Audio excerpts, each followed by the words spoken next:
I'd like to call to order the study session for the City Council for the City of Wheat Ridge, Colorado for October 5, 2020. We have one agenda item on our agenda this evening, which is a discussion of the 2021 proposed budget. We'd like to open our meeting as we do with citizen comment on any agenda, any item on the agenda. So if you would like to speak about the 2021 proposed budget, now is the time to come forward.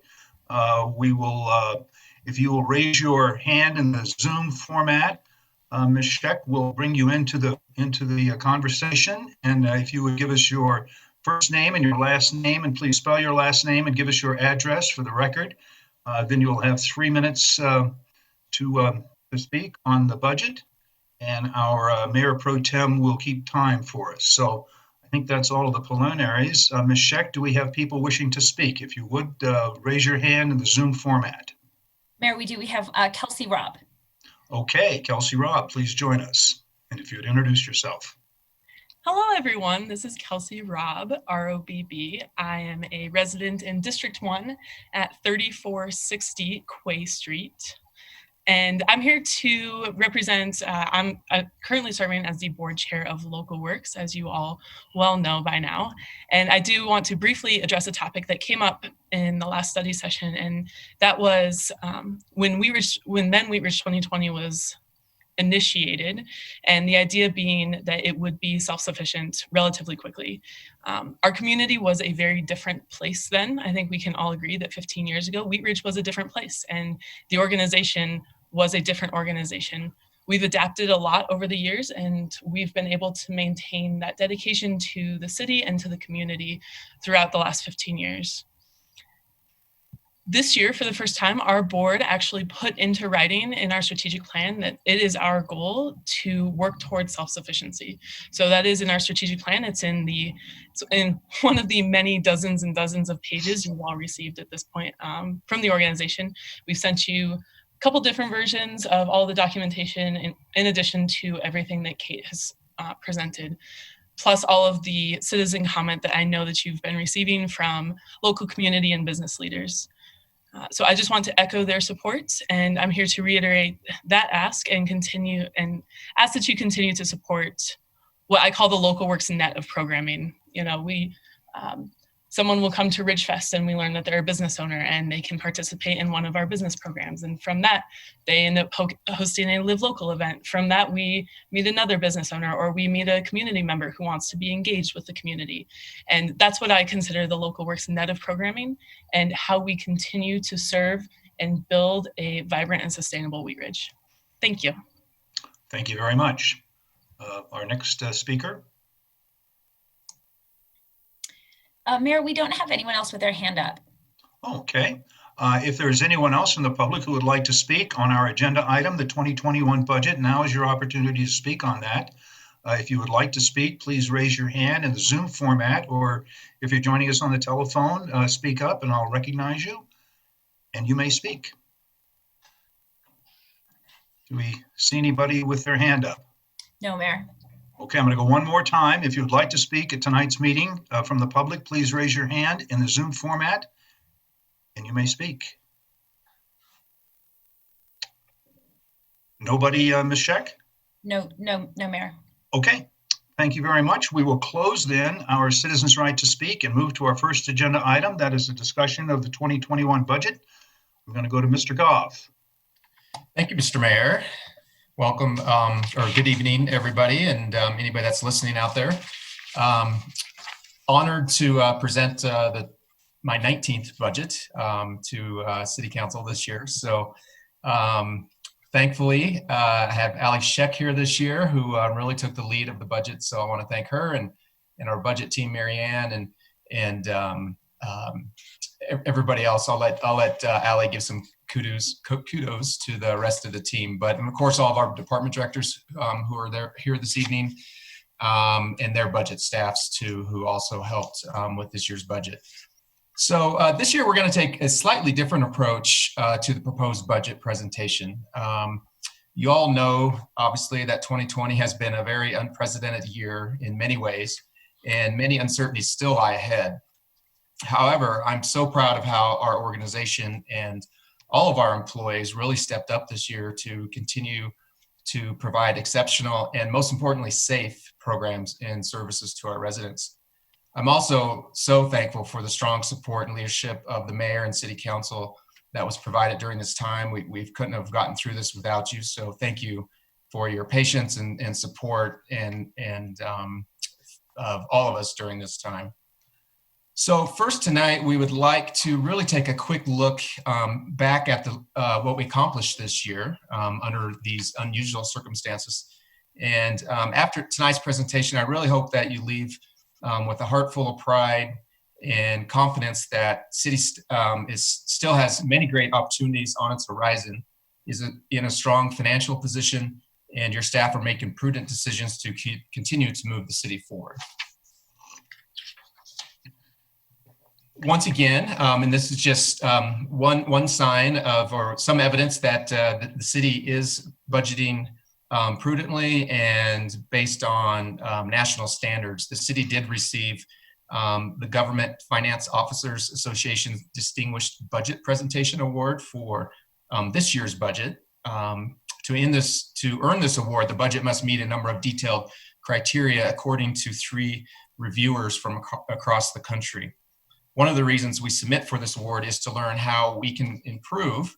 In previous years, we've received feedback that our budget could be stronger in communicating and presenting performance measures. So this year's budget, you'll see all the major departments have a few performance measures that capture pertinent data from the department. So we're proud that we're taking that step forward.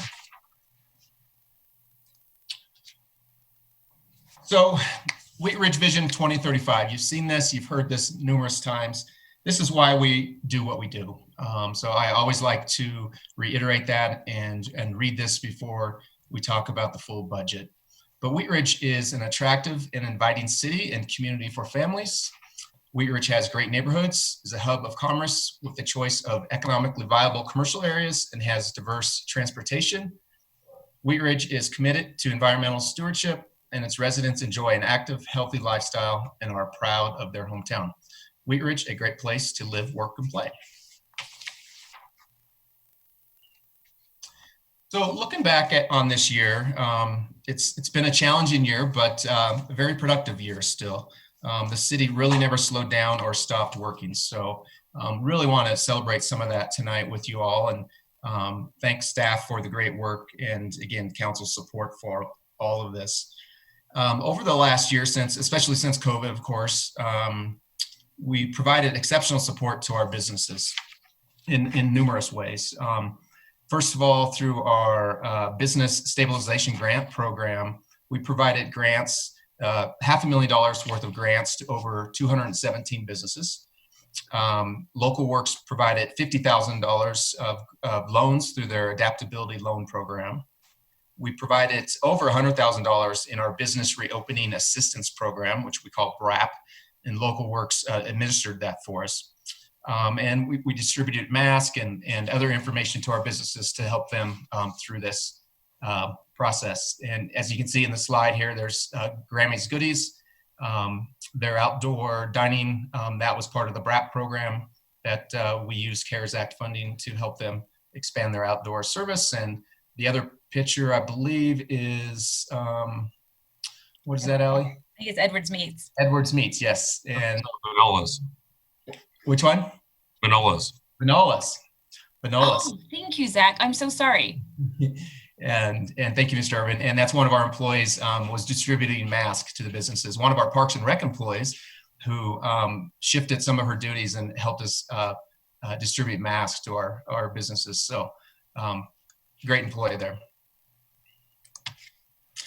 We're also, before I move on to that, we're also doing whatever,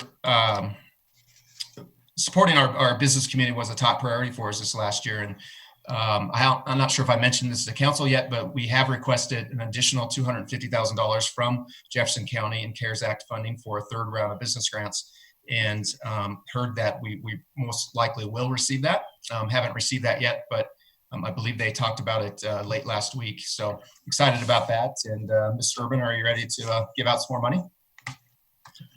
Yes. Great, thank you. So, it's, again, it's just, I know I keep repeating myself, but it's just been such an interesting year, and we weren't sure what was going to happen really. And obviously a lot of people didn't. We still don't know what's going to happen really, but it's just amazing what has happened in Wheat Ridge since March. It just feels like nothing has stopped. We have a lot going on still, a lot of opportunities, which you all should be happy about and realize that, COVID didn't shut the city down. We continue to draw new businesses and other revenue generating opportunities as we speak. This is just a picture of Raising Cane's. I know it just might be a small thing to some people, but this opened up during opened up during COVID, during the pandemic, and our building department and planners helped get this open this year. And you can see it's been very busy. They have a double drive-through, and Allie says, I think she's there daily for her kids. So it's, she says it's this full all day long. So it's a great new revenue source for the city, and just shows that Wheat Ridge is still has a hot market for real estate and residential. As y'all remember, Uncle Julio's opened right before the pandemic hit. So Uncle Julio's Hacienda, Colorado. And but I talked to the owner of the shopping center out there, and they said they're still doing very good and happy to be there. We have a lot of new smaller businesses along 38th Avenue, Stylus and Crate, Audacity Lounge, Aspire Tours is going up right now on 38th Avenue, Tootsie's, Denver Martyr Kitchen, Mestizo Brewing is in the process of getting permits for a new brew pub on 38th Avenue. Salon Bella, I'm not sure if I'm going to say this right, Bellissima. Already. Cured Grape. It's in the 30th and Upham apartment buildings. The retail space in the bottom. It's they're holding off a little bit on construction until we're through the pandemic, but they're still moving forward. Some business expansion going on with Colorado Plus. They just built a brand new outdoor patio space. Grammys, as you saw in the previous picture. Applejack Wine and Spirits. And Lucky's, which did close, unfortunately, several months ago. There's nothing public to announce right now, but we've been told they're getting very close on contractual negotiations with a new tenant for that building, potentially 2 new tenants. So a lot to look forward to in Wheat Ridge. And then continuing, kind of more on the residential side, staff really has adapted to new ways of doing business quickly and efficiently over this last year. This ensured that operations continued and despite closures around the country. Many of our services went virtual, such as expansion of our online building permit capabilities. When processes themselves weren't virtual, staff assisted contractors and customers by email and phone, and in-person meetings have been scheduled when necessary following safe social distancing protocols at City Hall. Business licenses and tax filings, permit applications, planning and zoning applications, and neighborhood meetings were handled virtually. All these actions enabled us to continue moving the Clear Creek Crossing project, corners at Wheat Ridge, West End 38 project, which is on the screen in front of you, and the Wheat Ridge Ward Station projects. They all continue to move forward under this pandemic. We have 7 for-sale townhome projects in the community right now that are actively getting permits, inspections, or COs. A number of other initiatives also move forward during COVID here, including the city's new community involvement strategy with What's Up Wheat Ridge, our Wheat Ridge Speaks program for council agenda items, and Let's Talk, the neighborhood revitalization strategy engagement tour, which has just started. Our sustainability efforts, led by Marianne and Caleb, have moved forward, including the launch of the Sustainable Neighborhoods Program. We've embarked on an important journey of listening, engaging with the community regarding anti-racism, diversity, equity, and inclusion. And through a collaboration with LocalWorks, we've launched the Residents Academy, Wheat Ridge 101. We had 2 sessions so far, and our third is Wednesday night.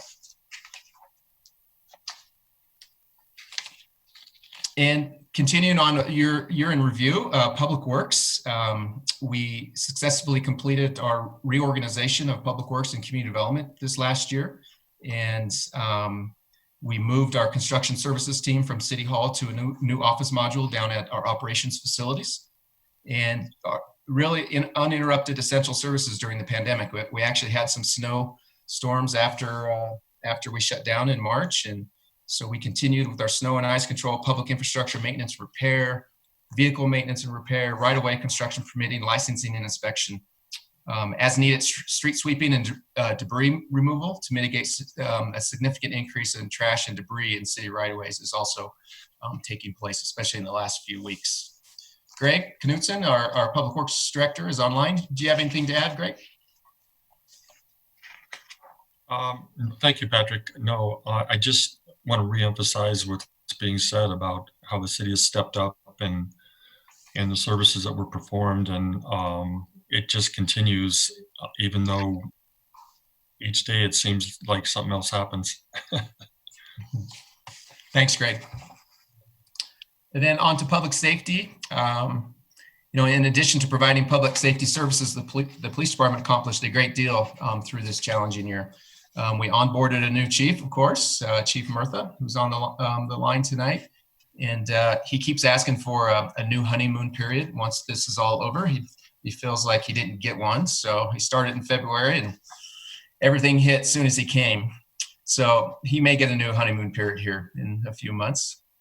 Police department really did numerous things over the last several months. They served food to other first responders, such as staff at Lutheran Hospital and our fire departments, to demonstrate our appreciation for such good collaboration.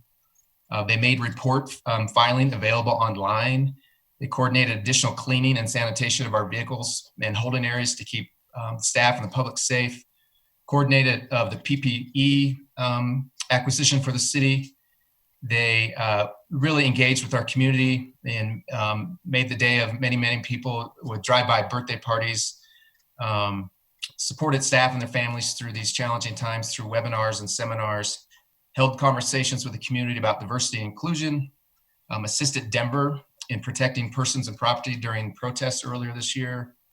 They completed updates to the body-worn camera in response to resistance policies, adopted a new massage business ordinance, and ramped up efforts to address homelessness issues.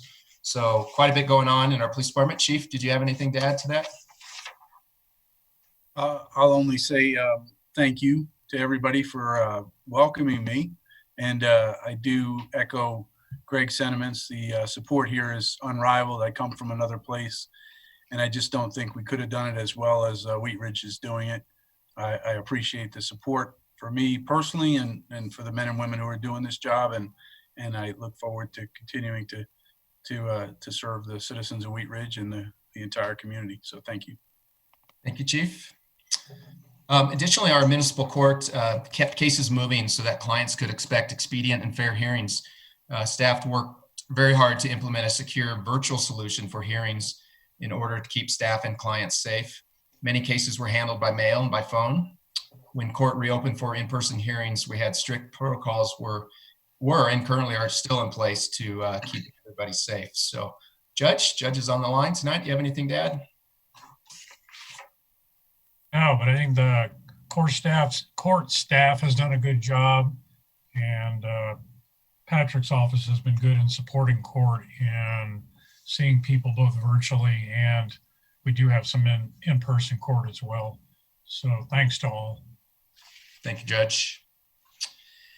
And then on to Parks and Rec. I think Karen can probably attest to this, Karen O'Donnell, but I think this department probably had to deal with most of the daily changes in policies and procedures that were brought down from either the Colorado Department of Public Health and Environment or Jefferson County Public Health.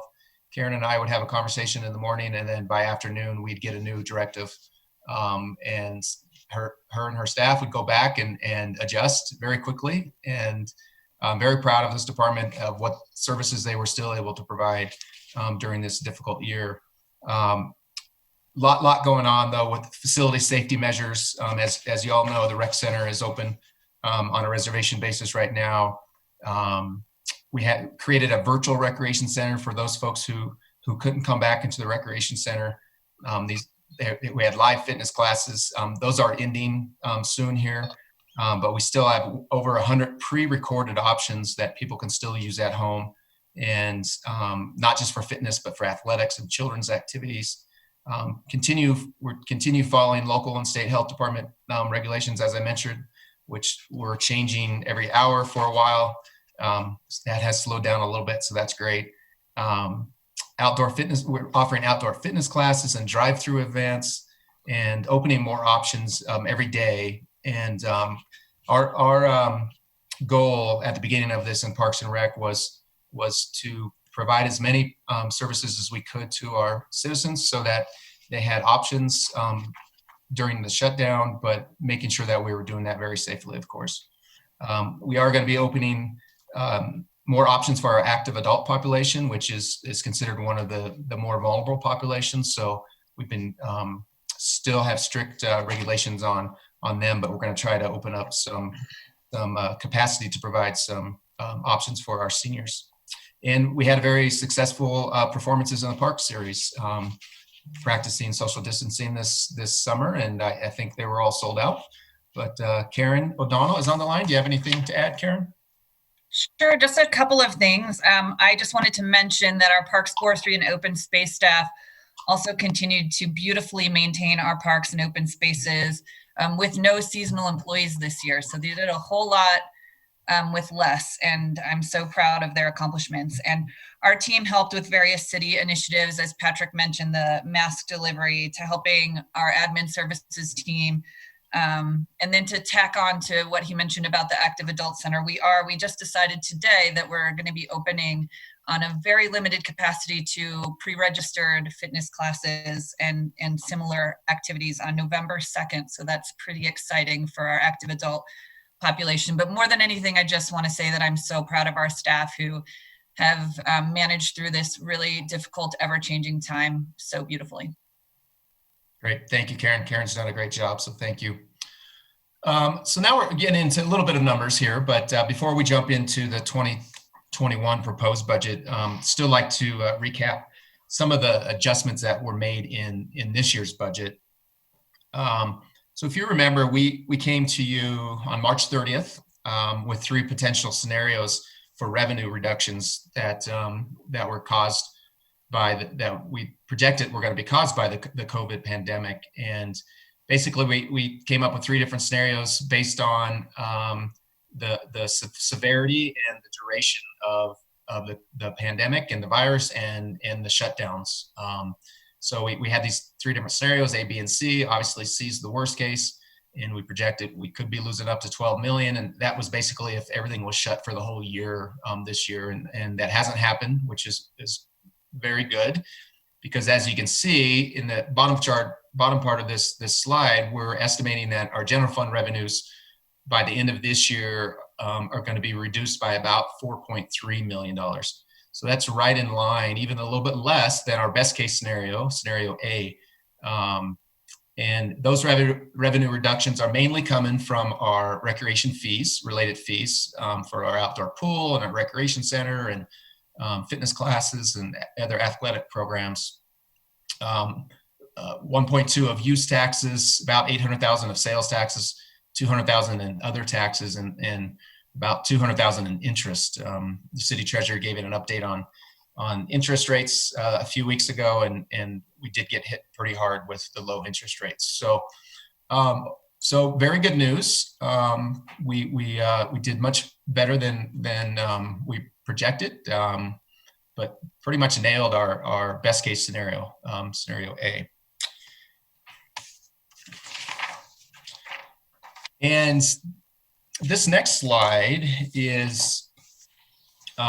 shows our adjusted budget, estimated budget, and what the difference was. And I'll provide a few definitions again, especially for you new council members. Adjusted budget means it's the budget that was adopted, the 2020 budget that was adopted by City Council last October. And then it includes any supplemental budget appropriations, any amendments, any transfers, between accounts through the end of August. So that's what adjusted budget means. So one of the first actions we took back in March was to identify potential budget cuts to this year's budget, and staff did identify about $5 million of items that we could put on hold. However, on top of that, as you can see this in this table, we're estimating about $13 million in savings across all the major funds that you see on this slide here. So as an example, the general fund budget, again, the adjusted budget for this year was just over 43 million. We're estimating we're going to only spend about 37 million at the end of this year. So a savings of just over $6 million. And then I won't read through each one, but you can see, again, in those major funds, there's a savings in each of them, and they all add up to about $13 million. And my last slide here before I turn it over to Allie. This is estimated general fund budget specifically. So we have a couple different columns here. Again, the 2020 original budget, again, that was what was adopted by City Council last October. We were projecting a beginning fund balance that was money on hand at the beginning of the year in the general fund of just over 13 million. And that's actually what it is. It's just a little bit higher, about 13.5 million. Revenues, we projected 39.8 million and in the budget, but we're estimating at the end of the year, it's only going to be just over 38 million. So then you see how much total available funds we had. Expenditures, we originally budgeted about 43 million. We're estimating we're only going to spend about 40.8 million. And we originally estimated or budgeted ending fund balance, the amount of money, cash we have available at the end of this year in the general fund, just under 10 million. But we're estimating right now that's going to be actually about 14.4 million. So a big increase to the fund balance, which was our goal. And that's the total fund balance. The unrestricted fund balance is what City Council can spend at their discretion. We originally budgeted 7.4, but we're estimating by the end of this year, it's actually going to be about 12 million. So that's all very good news. We're building up our reserves. There's still some uncertainty, and we want to make sure that we have plenty of reserves in case something else is thrown at us in the next few months, or COVID gets worse again and we have to shut down again. So that's all very good news. So with that, I'm going to turn it over to Allie. Thanks so much, Patrick. We've certainly been before you a little bit this year talking about CARES funding. So Patrick mentioned this in his budget message, but just as a reminder, we were very fortunate. We entered into the intergovernmental agreement with Jefferson County earlier this year, and we received about $2.46 million to help us navigate COVID on eligible expenses as determined by the U.S. Treasury. So we're certainly very grateful to Jefferson County for sharing that with us. These funds have been extremely helpful. We're on track to expend the funds by the deadline of December 30th. And as Patrick mentioned, we have requested funds for an additional round of business stability funding. So this chart just shows the estimates of where we expect to be. So that's about 625 in economic support, and that's between the 2 rounds so far of business stability funding, which equals 500,000 plus the BRAP program that's been managed by Local Works to support businesses as they try and reopen and expand their capacities, mostly into outdoor spaces. 776,000 in public health initiatives. We're in the process actually of upgrading our HVAC to keep the public and employees safe. A PPE sanitation that we've talked about. About 700,000 in budgeted personnel. So these were folks who their time was substantially dedicated to the pandemic for a period of time, and we've turned that in. That certainly helps our general fund balance at the end of the year. Improvements to teleworking capabilities for public employees. This has been huge for us. We've invested in quite a lot of technology so that employees truly can continue the work of the city that we talked about earlier from home and safely. Additional payroll. So those are leaves and workers' compensation that are eligible under the Treasury's guidance, and also the FFCRA, the the Families First Response Act, to COVID. So just a little bit of a recap on our care spending. And so, oh gosh, I'm so sorry. So with that, we've recapped 2020, and now we'll turn our attention to the 2021 proposed budget.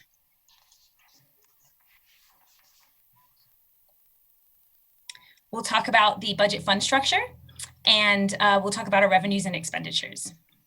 I'm so sorry, the video is messing around with me here. I'm going to put the faces all over there. There we go. So to begin, I'd just like to remind you all of our fund structure, especially for our new city councilors. So we have several funds in the city's budget. And at the top, we have the general fund. That's the city's operating budget. And here's where you'll find the majority of the city's personnel and all the costs associated with running the city. And then next, you'll see 7 special funds. In some cases, these are designated by law to track revenues and expenditures separately from the general fund. And in other cases, they help us, they simplify our budgeting process. And frankly, they make it easier for us to show you and the public how a very specific revenue source is being earned and then spent. So those special funds include, as you can see, public art, police investigation, open space, municipal court, the conservation trust fund, equipment replacement, and crime prevention. And oftentimes you might hear us talk about our major special funds, and usually in there we're referring to open space and conservation trust. And those are, in addition, those are 2 of those special funds that you'll hear a little bit more about tonight. Below that, you can see the CIP, the Capital Improvement Program, CIP Fund.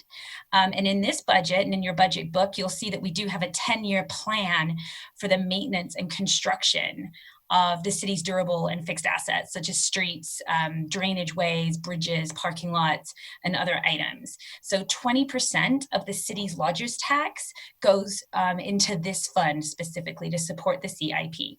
And then finally, down at the bottom, we have the 2E bond fund, which tracks revenues and expenditures and the debt service payments that are associated with the bond fund. So this chart shows you all the total 2021 proposed budget.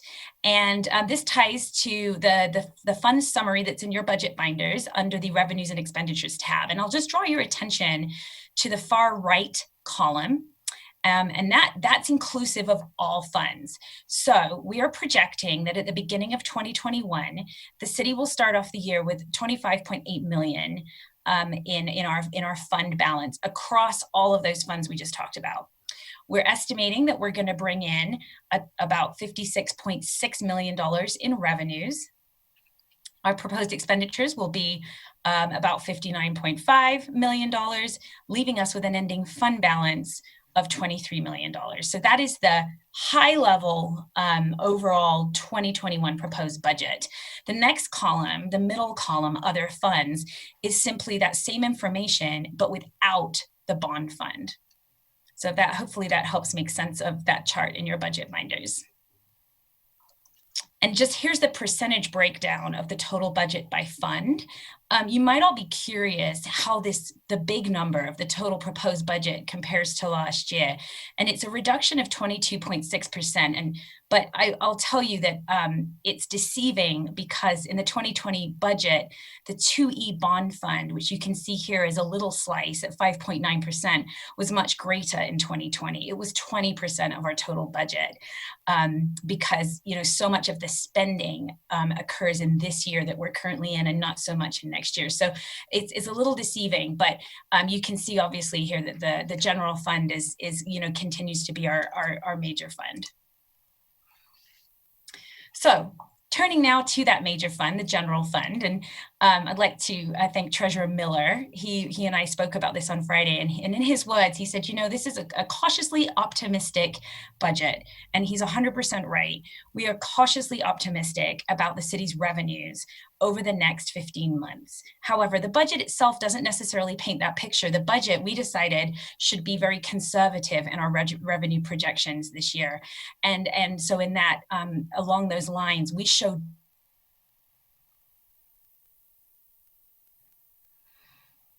We've lost your audio. And their video. Yes.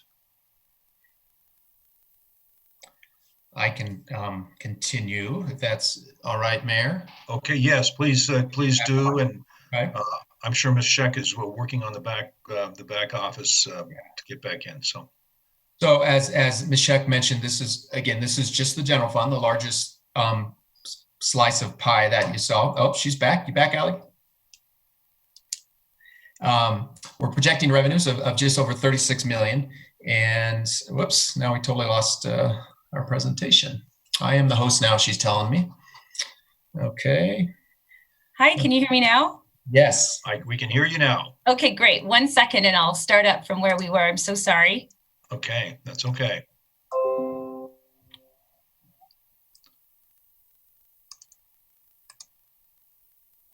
Of course that was going to happen, right? Yeah. There we go. Hold on 1 second. Perfect. How's that? We're back on the screen again. Good. There's the city manager has this presentation saved on his desktop and is also the co-host, so we'll be fine if I drop off. I believe, did you all hear me talk about how the treasurer accurately sort of depicted this as we're very cautiously optimistic about our revenues. We're cautiously optimistic about this budget in general over the next 15 months, but it does include more conservative revenue projections just because these are such incredibly uncertain times. So we do show decreases at this point in all of our revenue categories as compared to the 2020 budget. Mm-hmm.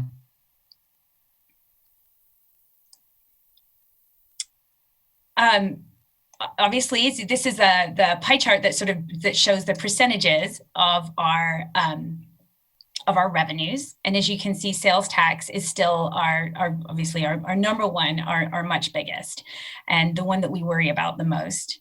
But this budget conservatively projects a 2.5% increase in 2020. So the 2020 estimated revenues project a 2.5 increase over 2019, but a decrease compared to the 2020 budget. So the increase over last year is mostly due to our very active grocery stores and online sales, which have significantly increased. For the 2021 budget, this budget conservatively projects less than 1% increase over 2020. So I hope that makes sense. So we're estimating this year, we're just going to be a little bit better than last year because that's certainly how we're trending.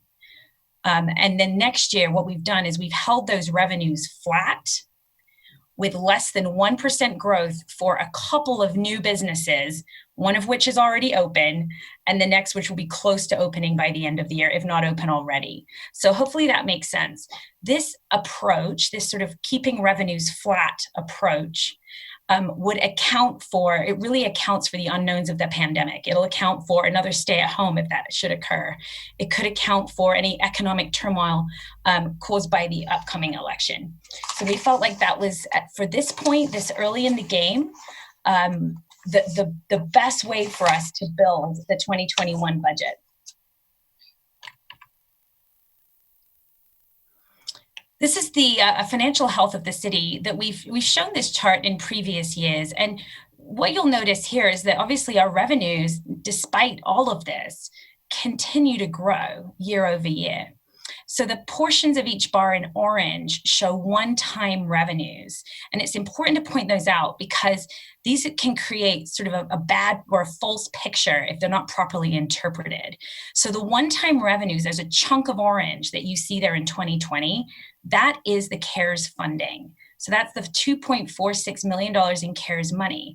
And you'll note that we've not projected any one-time revenues in 2021. And that's and that revenue projections just show that teeny little minor increase over the current year, minus the CARES funding. Now, we'll say we're not hearing at this point that we'll be receiving any CARES money next year or anything like that. However, there is discussion about it at the federal level. So at this point, we're just not projecting that at this point. That's not included in this budget.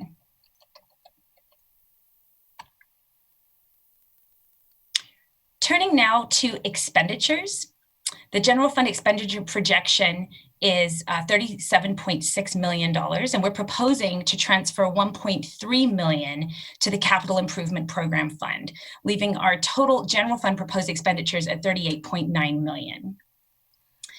This will leave us with an ending fund balance of $11.8 million.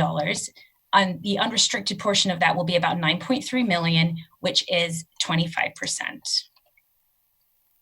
Which that happens to be, the 25% actually happens to be council's target unrestricted fund balance. So in the financial policy section, we do have a fund balance policy for you all. 17% is the minimum that council has, in previous councils have adopted that as their minimum ending unrestricted fund balance.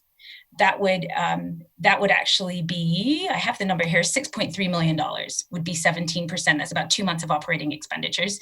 25% is your target, and that's what we're at right now at 9.3. And your maximum is 35%, and that would be about 13 million.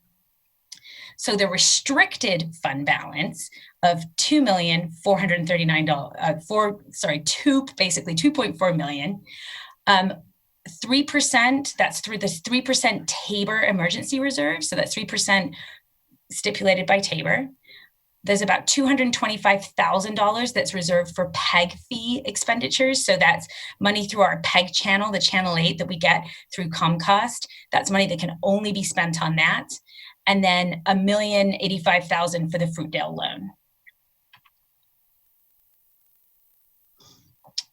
This slide shows a history of the city's unrestricted ending fund balance. So the blue column for each year shows the budgeted ending fund balance as adopted by council. And then the orange column shows the actual ending fund balance. And you can see that there's a green column in 2020, and that's our estimated ending fund balance. So as you can see, we have a history of conservatively projecting the ending fund balance. And between a combination of better revenues and less spending, we've exceeded the budget every year for the last 10 years, and we expect to do the same in 2021. This is just a chart that shows you by department the percentage of the general fund expenditures. So I'll just say that if you might have some questions, especially for the new city councils, about what goes into central charges, and those are expenses that apply across the city. So things like our medical insurance premiums, our property liability insurance, we're moving utilities into there next year to make that more efficient and effective. That's actually where our COVID response money lives. And there's $100,000 that we have budgeted for our COVID response in 2021. And we're just doing that with general fund money. And that's to keep up on some of our cleaning and sanitation programs that we know will not end on December 30th. We're still going to have a need for those next year. So this expense budget represents a 13% reduction against the 2020 adjusted budget. Every department, with the exception of police, and we'll talk about why, every other department shows budget reductions compared to the 2020 adjusted budget. The police department shows a slight increase, about 2%, but I'll tell you why. PD is all personnel. So PD is very close to 90% personnel. They don't have projects and initiatives, even vehicles. That's not in that budget to put on hold. So it's a fairly simple explanation as to why that particular department doesn't have any savings as compared to the 2020 adjusted budget. And I'd like to turn over now to Patrick to talk a little bit about this slide. Thank you, Allie. This slide is very similar to the revenue slide that Allie talked about, but this is a general fund expenditure history back to 2010. And the blue line is ongoing expenses in the general fund. And as we showed in the revenues, also in expenditures, we've had some one-time expenditures. In 2020, there's a fairly large chunk of orange, and that's the 2.4 million of CARES Act funding that we received from the county. And there's just a little tiny for next year. And Allie just mentioned, we're budgeting just 100,000 right now for additional COVID response next year. But as you can see, yeah, expenses have increased, obviously, over the years, matching revenues somewhat. But you can see in 2021, there is that significant decrease, that 13% in expenditures compared to 2020. So all in response to COVID and our conservative approach here. And now Karen O'Donnell is going to talk a little bit about the COVID impacts on the Parks and Rec budget. So while all areas of revenues and expenditures have taken a reduction, Parks and Recreation is affected to the greatest degree. So generally speaking, just wanted to explain how we approached the budget for 2021. We planned for the first 6 months of operations in 2021 to be similar to our current state right now, with the exception of the outdoor pool and at Anderson Park and summer camp. Both of those, their seasons begin before that midway point of 2021 and are budgeted to operate as normal.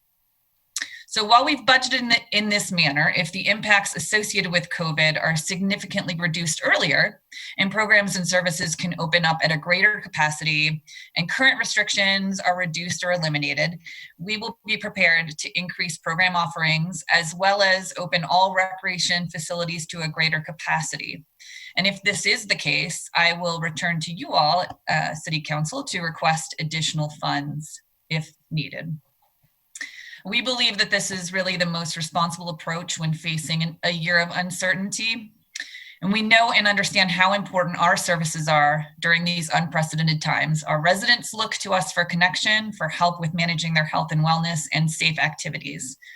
So just to speak briefly on this slide, the photos demonstrate really how we've adapted. And there's a photo of an outdoor yoga class, facility safety upgrades at the rec center, an active adult hiking excursion where no vehicles were used to transport our participants, but they met on site and were able to do a social distance hike, and our performances in the park. And if you look closely, you can see the circles painted on the lawn for appropriate social distancing. And there were a lot of other procedures and regulations in place for that event that went off very smoothly. And now I'll turn it back to Allie. Thanks, Karen. So something that's just a little bit different this year is you've heard us say, I don't know how many times yet so far tonight, we're presenting to you a very conservative budget, but staff has been working really hard to identify some expenditures for a wish list, if you'd like to think of it that way. So, the reduction against the 2020 adjusted budget is really due to vacant positions, deferred vehicles, delayed projects, technologies, and equipment, and reduced training and professional development. So we've captured these expenses here, and we'll talk through them in just a second. But should our revenues improve over projections, as they certainly could, we might ask Council to restore some of these expenditures to the 2021 budget. We expect to do an initial evaluation in early February once the 2020 financial year is closed and we really see how we did this year. And we'll continually evaluate our projections through 2021. So just looking together at this chart, this is also in the city manager's budget message. As the city manager mentioned, one of the first things that we did when we, I would say Friday the 13th, it really was, of March, we put a hiring freeze across the city. And we've in very recent weeks opened up some of those critical positions, but we've still held 5.75 positions out of the budget, if you like, next year. So these include positions in courts, records, planning, and administration. So it's about $336,000, really $337,000 of positions that are authorized headcount, but they're not currently in the 2021 budget. An area that the new chief has identified, you might recall last year when we presented the budget, we knew that there was a need for some staffing in the police department. But we wanted the new chief, Chief Brennan had already retired by this point, and we wanted the new chief to come on and sort of evaluate staffing. And we had talked to you all about coming back mid-year this year to ask for additional headcount in our police department. And obviously with the world the way it was, we didn't do that. But there are two positions, crime prevention officer and the school resource officer, which we believe are necessary. And if revenues allow, we'd like to come back and potentially ask for those at some point during the year next year. We'll have an opportunity to talk about that.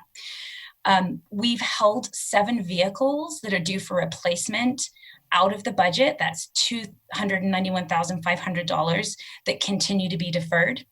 That was a big portion of our fleet replacement that Greg will chat about a little bit later, was held off this year. So we're further delaying another 7 vehicles until we know we have the money. Some projects, these include things like the 44th Avenue Corridor Plan, our Enterprise Resource Planning Project, a few other things.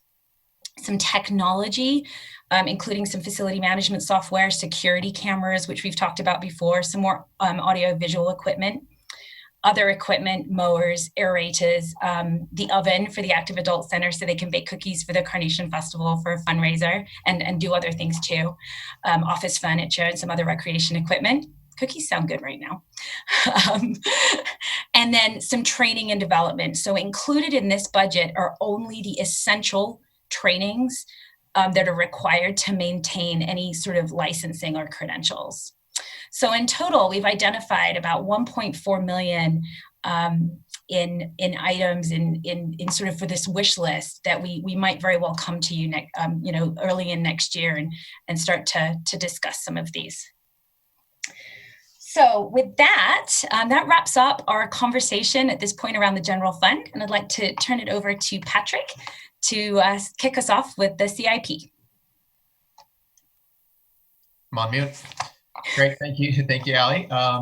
So we're going to move into this capital improvement program budget. We'll talk about the proposed budget and the major projects, and then also look at 2022 and beyond. As Allie mentioned at the beginning, our CIP budget is a 10-year planning budget, so we'll give you a peek into what we're proposing for the future.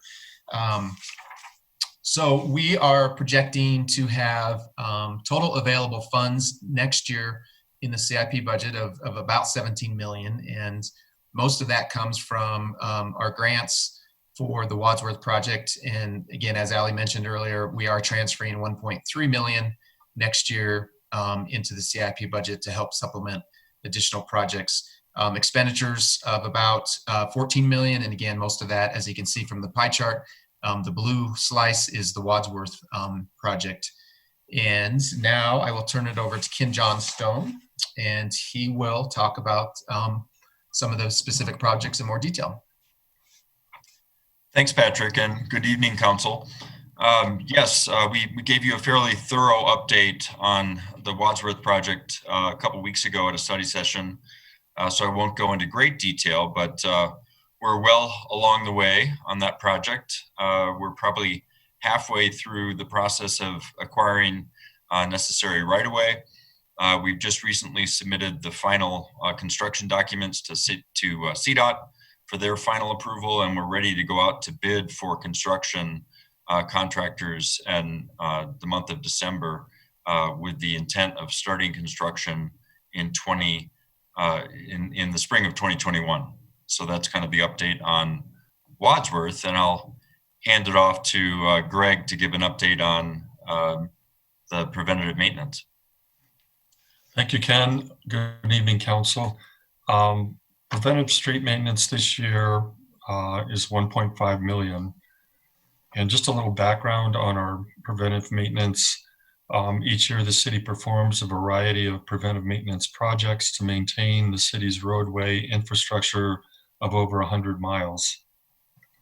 The city utilizes a pavement management system that provides a systematic ranking of street conditions and rehabilitation strategies that include crack sealing, slurry sealing, and mill and overlay projects. The intent of this is to provide the best maintenance practices at the appropriate time to effectively maintain and prolong the life of the city's critical street infrastructure investment. For 21, the proposed maintenance program is 44th Avenue from Dover to Kipling. That will be a major mill and overlay project that will include some concrete work and striping, and will pretty much take up the essence of that budget. If we have some left, we'll try to do some other streets, but this project was actually supposed to be done this year, but it was put off until 21. The striping maintenance and upkeep of the city's pavement markings are essential to overall traffic safety. These include center line and lane markings, crosswalks, intersections, and bicycle lanes. With the city's commitment to improving multimodal transportation options, continued upkeep of pavement markings is important, especially with the implementation of bike lanes. Project priority is given to maintaining striping on roadways with high traffic volumes and/or bike lanes. Additional funds are budgeted in 2021 because striping maintenance was deferred in 2020. The benefits, like I mentioned, is it maintains and enhances overall safety by clearly defining the operating space for vehicle, bicycles, and pedestrians, and we have a $150,000 budget for that. And I'll have Ken go over the drainage improvements. Thanks, Greg. Yeah, so the drainage, stormwater drainage improvements at 26th and Fenton is actually a joint project that we did with Edgewater. Edgewater managed the contracting for those improvements that benefited both communities, and that is our essentially our cost share that we're paying them in next year's budget.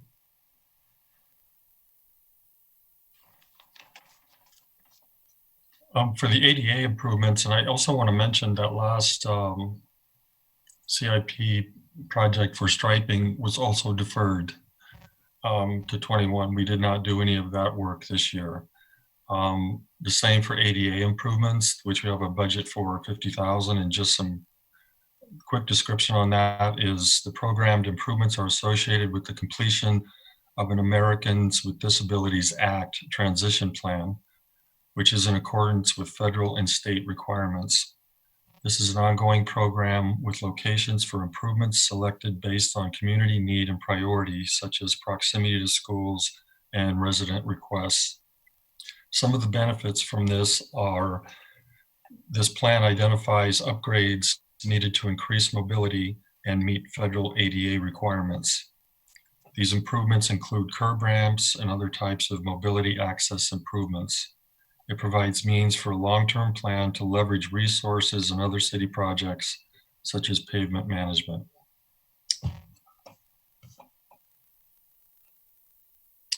Thanks, Greg. Ken again. We've got two, one on this slide and one on the next, but that are floodplain master plan updates. We're getting updated data from Mile High Flood District on the Lena Gulch corridor. That's expected next year, and then we'll need to accordingly update the master plan for that floodplain corridor.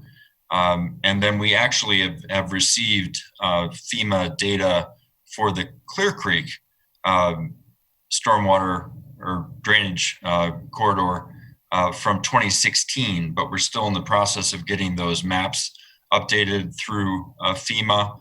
And once that happens, which we anticipate to be next year, we'll need to update that master plan through Mile High Flood Protection District as well. And then moving on to the gateway signage, the $25,000 that's in the gateway signage program for the 2021 budget, that's in partnership with the 26th and Kipling redevelopment project, an opportunity to do gateway signage at that corner for the city. Thanks, Ken. We have 16,000 budgeted for the municipal parking lots, which utilize, again, the the appropriate pavement management strategies to preserve and maintain city-owned parking lots on 38th and Avenue and City Hall.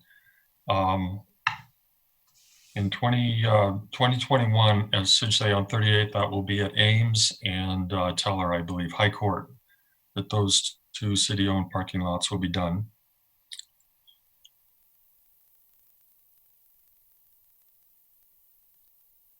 Thank you, Ken and Greg. And as I mentioned before, we look out for 10 years in our CIP budget, and we are really hoping that by 2022, we may be back to a normal situation and have adequate revenues to fund all of our CIP projects fully. And as we mentioned, we're only transferring 1.3 million into the 21 budget from the general fund, but we're hoping to get back to a $3 million transfer from the general fund starting in 2022, and then bumping up our preventative street maintenance from the 1.8 that we have we're proposing in was it 1.8, I think, in 21 to 2 to 3 million over the next few years. Then the Wadsworth construction project has one more year of funding in 2022 at about 12 million. And then other annual project funding that we typically like to budget for on an annual basis to keep up on our capital projects. Most of these have been put on hold or reduced significantly here this year and potentially a little bit next year. But starting in 2022 and beyond, we'd like to start increasing our bridge maintenance, average of about $410,000 a year through 2026 to get caught up on that. Have $200,000 available every year for drainage projects across the city, $50,000 a year for ADA improvements, $100,000 a year for striping maintenance, $100,000 a year for parking improvement projects. Actually, I think that's supposed to be public improvement projects, not parking. Projects that leverage private dollars from private developments. And then we come in and maybe add sidewalks adjacent to the project that are not existing, or do some undergrounding of utilities, or anything that can help leverage the investment that's being made by the private sector. We like to have money available for those types of things that come up. $35,000 a year for our neighborhood traffic management program, and then $10,000 a year for street lights. We occasionally get requests from residents who would like a new street light in their neighborhood. And then speaking of the neighborhood traffic management program, I did receive some questions on this by a couple council members, but we do normally budget about $35,000. We do have, I think, $37,000 in this year's budget. We didn't get any requests this year, or no requests that received consensus by the neighborhood to move forward for a speed bump or other type of traffic calming devices. But I've just been told recently that we are getting some interest, more significant interest recently. So we do have money available if we get some interest this year. We didn't budget anything for next year for the neighborhood traffic management program, but if we do have significant interest, we can either find the money or come back to council and include that money, or do a supplemental budget appropriation so we have money available for those projects. And now I will turn it back to Karen O'Donnell to talk about the Open Space and Conservation Trust Fund budgets. Thank you, Patrick. Okay, so the Open Space Fund is a restricted fund, and it's funded by the half-cent sales tax per capita allotment through Jefferson County Open Space. And it's for the purpose of acquiring, developing, maintaining open space and park properties within the city of Wheat Ridge.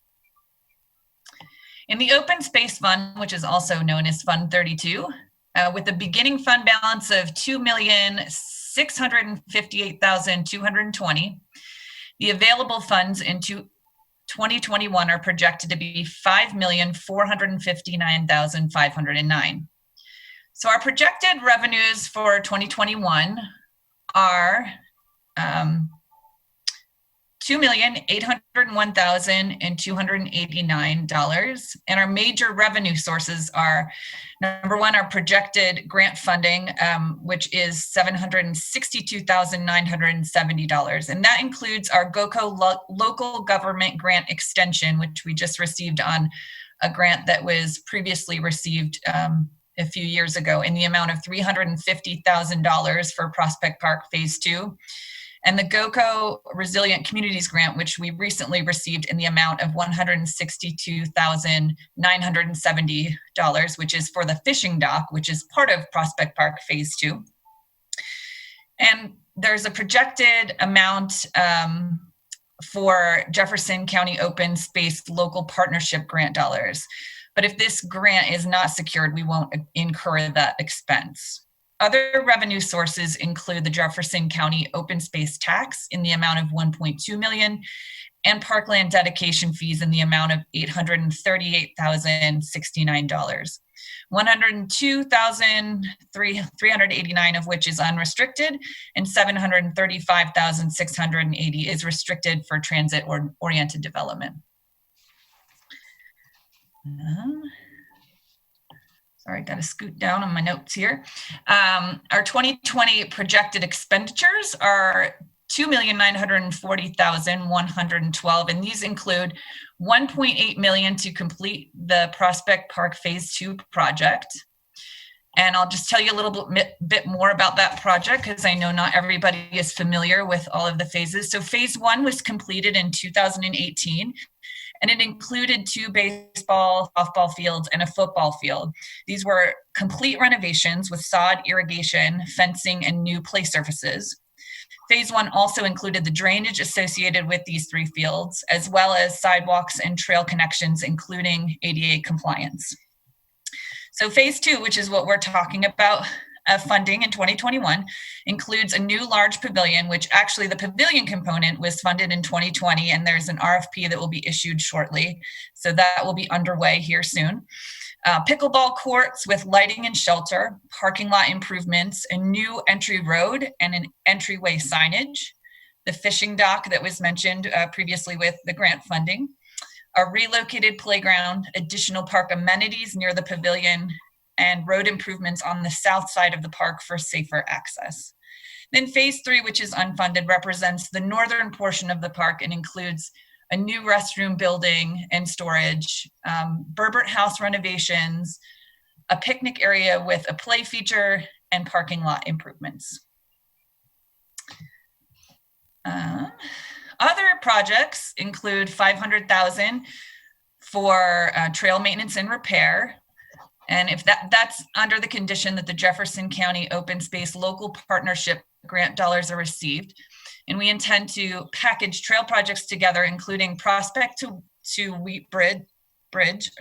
West Bridge, trail drainage at Harlan, and asphalt west of Wadsworth. This was in the 2020 budget, but it was moved to 2021 because Jefferson County Open Space has been working to update their grant program and have not made applications available this year. So we haven't had the opportunity to apply for funding for this project. But they are planning to open this month, I believe, for funding. Other projects, $100,000 is budgeted for open space master planning, which was also funded in 2020, but was put on hold due to COVID. $25,000 for open space improvements, which includes pedestrian access at Youngfield and a pavilion at Creekside. And $25,000 for general parks maintenance projects. Additionally, this fund covers the salaries of 7 park maintenance positions and 2 forestry positions. Our projected ending fund balance is $2,519,387. And of that, $1,740,567 is restricted. The restricted fund balance is associated with parkland dedication fees, as we talked about in revenue. And of that, $939,986 of the total is dedicated toward TOD, and $800,581 is dedicated to the green at 38th.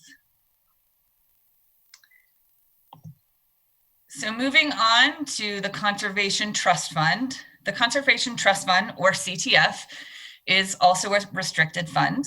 And per the Colorado Constitution, the Conservation Trust Fund receives 40% of the net proceeds of the Colorado lottery. These funds are distributed on a quarterly per capita basis to municipalities, counties, and other eligible entities for parks, recreation, and open space purposes. CTF funds are used for new projects as well as maintenance projects. And I'll point out, as Ali mentioned in a meeting this morning, it turns out that people still buy lottery tickets in a struggling economy, as we haven't seen an impact in revenue projections here. So that's a good thing. And one fun fact to note, we have received more than $8 million in CTF funds since 1992. So with our beginning fund balance of $263,445, our 2021 projected available funds are $587,030. Our estimated revenues are $323,585. And our estimated expenditures are $344,750.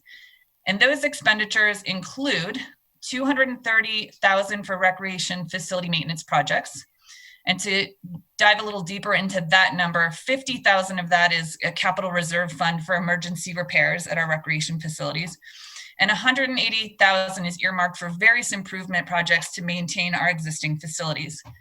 So that includes a leisure pool heater, a lap pool heater, leisure pool resurfacing, sidewalk concrete repair, parking lot crack seal, and play elements at the outdoor pool. $650,000 is budgeted for park maintenance projects, which includes various ADA improvements and improvements to the 50th Avenue median. $49,750 is budgeted for various resurfacing projects at Panorama, Applebacher, Anderson, Fruitdale, and Paramount. Some of these improvements were planned for 2020, but we would have had to get that work scheduled in March and April, and our efforts were focused on safely responding to the pandemic. So those were deferred to 2021. And we have a projected ending fund balance of $242,280. And that is all for CTF, and I'll turn it back to Patrick. Thank you, Karen. Appreciate that.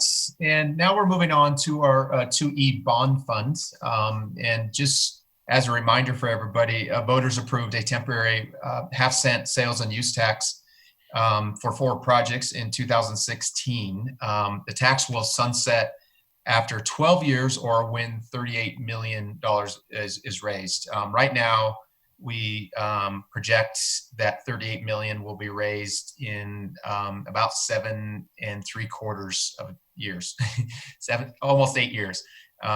So towards the end of 2025, I think if things continue, revenues continue to grow, and the Clear Creek Crossing project comes online in the next couple of years, that may take a year or 2 off of that, and the tax will expire sooner. Bonds were issued in 2017 in the amount of $33 million for these 4 projects. All projects funding is projected, all 33 million is projected to be expended by the end of this year. So you won't see an expense in the 2021 budget except for debt service on the bonds, unless we carry over some project funding into the 2021 budget. But right now, we're not budgeting for anything. Current projections show that the bond will be paid off by 2027 in a total of about 37.8 million, which includes the total principal and interest on those bonds. So I'm gonna turn it over to Karen again to just give a very brief update on Anderson Park. This project has been completed, but Karen? Yeah, so $4,599,945 of 2E funds were spent on Anderson Park, and that was completed in 2019. And this project included a complete renovation and modernization of the Anderson building, which reconfigured the space to allow for additional programming and improved the locker rooms for the outdoor pool. The project also improved the sports fields, installed new baseball field lights, constructed a new performance pavilion, created new access to Clear Creek, built new trails, and resurfaced the parking lots. And Ken? Thanks, Patrick. Well, the Clear Creek Crossing project is finally coming to fruition. We've got most of the ramps open thanks to $10 million in funding from the 2E bond measure. And we hope to be able to open the final phases of the ramps later this year, but no later than early next year. We have temporarily diverted a portion of the funding that from 2E that was designated for the TOD area to this area to be able to keep this project moving forward to completion. And then once the Longs Peak Metro District issues their bonds to their private bonds, we'll be able to repay the TOD area and begin construction on those projects. The bigger good news is that we always intend to use public money to leverage private sector investment, and we're seeing lots of that in the Clear Creek Crossing area. There's a come and go gas station and convenience store that's under construction. We'll soon be issuing permits for the Foothills Credit Union corporate headquarters. There's a 300 plus unit multifamily project that's well under construction and will be likely receiving COs later this year and early next year. And there's 2 or 3 other projects that are in the works, including the future hospital for relocation for Lutheran SCL. So exciting times for the Clear Creek Crossing project. Wadsworth 2 is making good progress. As mentioned previously, we intend for this project to be out to bid yet this year, with the construction to start early in 2021, roughly April of 2021. We've got a healthy mix of local funds, CDOT funds, and federal funds in this project, and it's moving forward in a very positive direction.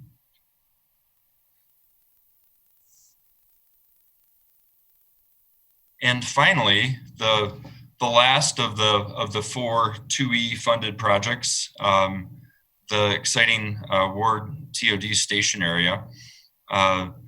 We are well along on spending funds from 2E in this area as well, mostly to this point on the design side. We have all of the design work done to go out to bid for the improvements to 52nd Avenue, to Ridge Road, to Tabor Street, to the 2 intersections at Ward Road at 52nd and Ridge. And we're at 30% design plans for the exciting bike ped bridge over the railroad tracks to the station, and the pedestrian connection down to the frontage road. So those are at 30% design. As mentioned previously, we'll be temporarily on hold moving these projects forward until we get those bonds issued from the Longs Peak Metro District to be able to repay this portion of the TOD 2E funding for the TOD projects. Thank you, Ken. Getting close, Council. We're almost there. Want to talk about some budget strategic priorities that did make it in the 21 budget. Even though this is a very conservative budget, there's definitely some initiatives and programs that support City Council's Wheat Ridge 2035 vision that are included in this budget.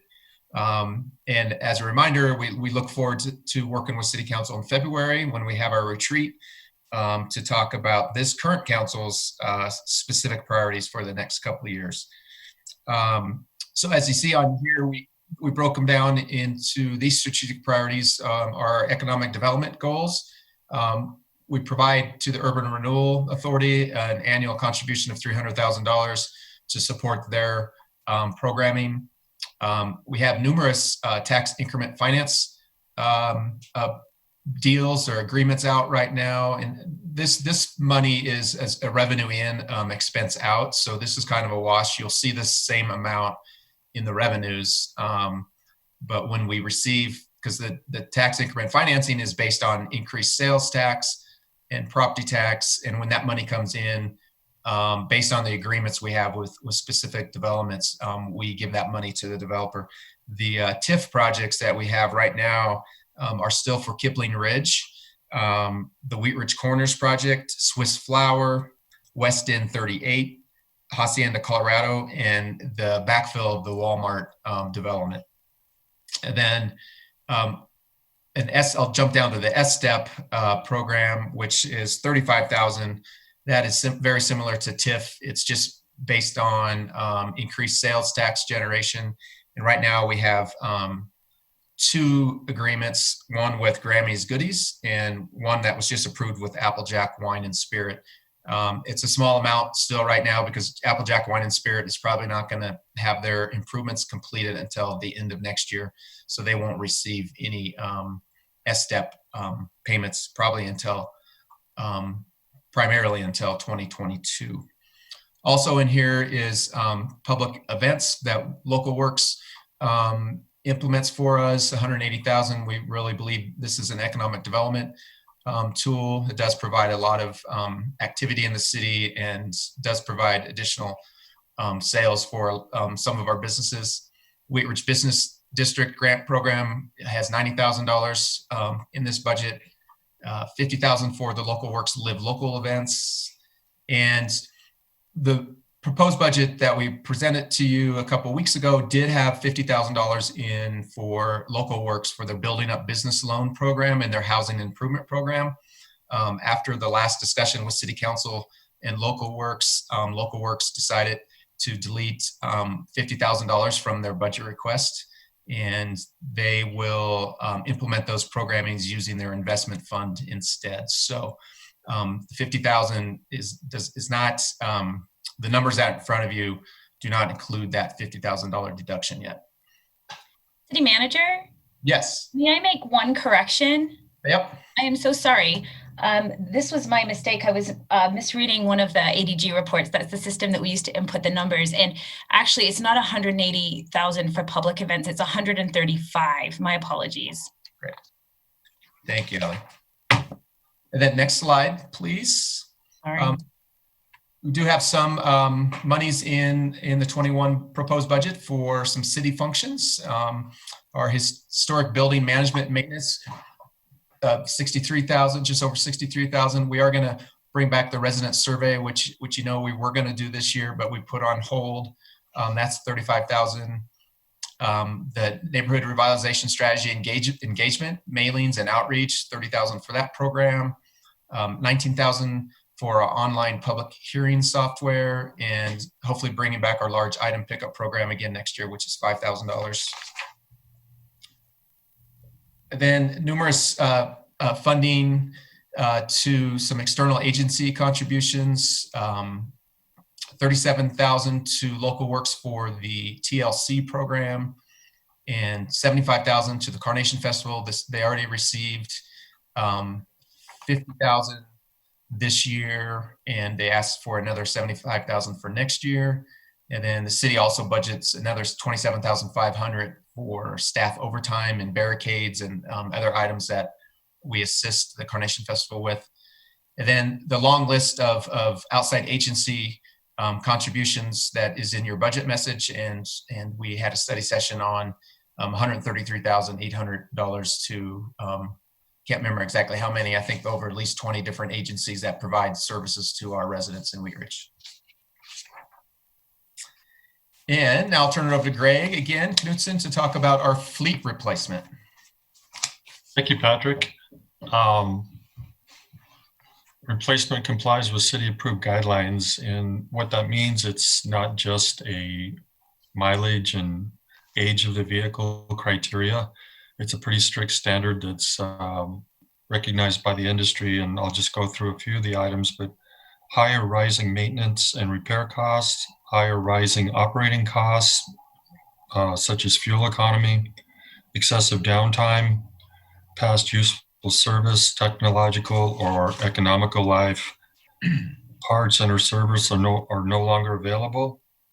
Federal, state, and or local requirements render the unit not legally usable, overall mechanical interior and body condition, accident history, user distrust or dissatisfaction due to perceived unsafe conditions of the vehicle. So the vehicles we have here, a snowplow in public works, a bucket truck in parks, 4 police patrol vehicles, and a heavy duty parks utility truck, all at least meet or exceed the criteria that I just listed. Just touching briefly on the 7 vehicles on our wish list, 6 of those 7 vehicles are considered administrative level vehicles, which are light duty, and they also meet or exceed the requirements that I just read you, but as I said, they're light duty and have a better chance of probably still operating into next year. I'm proud to say that over the past probably 4 or 5 years now, we've been integrating sustainable practices with our vehicles, and on the wish list is 1 electric and 4 hybrid replacement vehicles, and I believe that brings our total of hybrid sedan vehicles in the fleet up to around 9. So we are making progress. In long term, I've identified approximately 1.8 million in vehicle replacements for 2022 and 2023, again, based on the council approved criteria.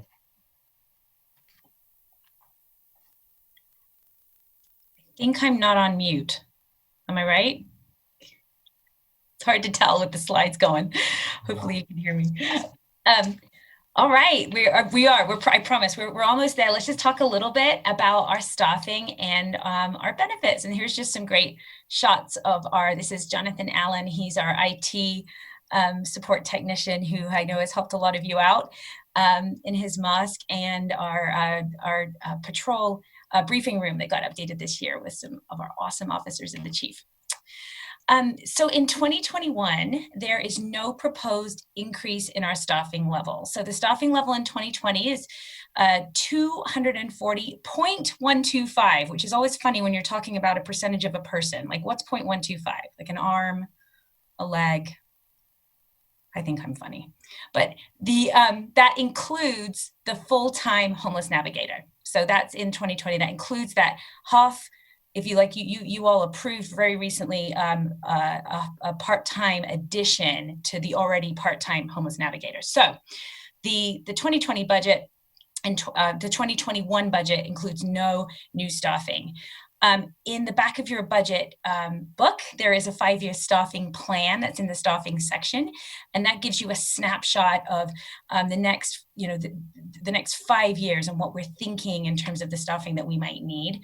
As we talked about earlier, there are 2 positions that the chief has identified in the police department: a crime prevention officer and a school resource officer, currently not included in the budget, but might be something we come back and ask you all for at some point. We will be entering year 9 of the city's very successful pay for performance plan. The 2021 budget does include modest increases for our civilian employees and also moving our officers in the STEP program to the next step. This year, we have watched in awe, as we've talked about, our employees as they've worked harder than we've ever asked them to work before. They kept the business of the city moving. They adjusted to this new landscape. We froze a number of vacant positions, as we talked about. These employees covered for each other and they filled in. Many cross-trained to support other functions. This was truly a case of pulling together. So again, this budget does provide for modest wage increases in line with the most recent data that we have from Employers Council for the public sector here in Colorado. So it's about a 47% decrease in the wage increases that we brought to you all this time last year. But we feel this is prudent, it's modest, but it's important that we retain the talent that we have here in Wheat Ridge. We usually perform a wage market analysis every 2 years. And again, this is all detailed in the staffing section of your budget book. We were due to complete that wage analysis this year in 2020, and it often results in pay ranges increasing for the next budget year. Due to the pandemic, we froze the market analysis this year. So in 2021, the pay ranges for both civilian and sworn employees will not be moving. They'll stay exactly where they are. And at this point, we are planning to do that market analysis in 21 in preparation for the 2022 budget. In 2019, you may recall that we performed an off-cycle wage and benefit analysis for our sworn employees because the market in the police department was changing very rapidly around us. And during this presentation last year, we noted to council that Wheat Ridge was about 1.5% below market in terms of the city's pension contribution to our sworn employees' pension. In 2020, our officers and supervisory police staff received a 0.5% increase in the city's pension contribution. So the contribution went from 10% to 10.5%, remembering that our police department employees our sworn employees do not contribute to Social Security. This budget does provide for the same in 2021. And our hope would be that we're in a position to request the final 0.5% increase in 2022. The end goal is to get the city's contribution to 11.5% by 2022, which puts us much more in line with the market. And to put it in some context, a 0.5% equals about $35,000. And finally, some great news. We're thrilled to say that we've negotiated a 2.6% medical premium reduction in 2021. Our benefits consultant, we work with IMA, they are blown away. They're thrilled, and they let us know we're the only organization in their portfolio that's experiencing a decrease. And according to them, this is largely due, this is really due to the health of our employee base. And of course, we have a robust wellness program here in Wheat Ridge that we plan to continue. And back to Patrick. Terrific, great job. Thanks, Allie.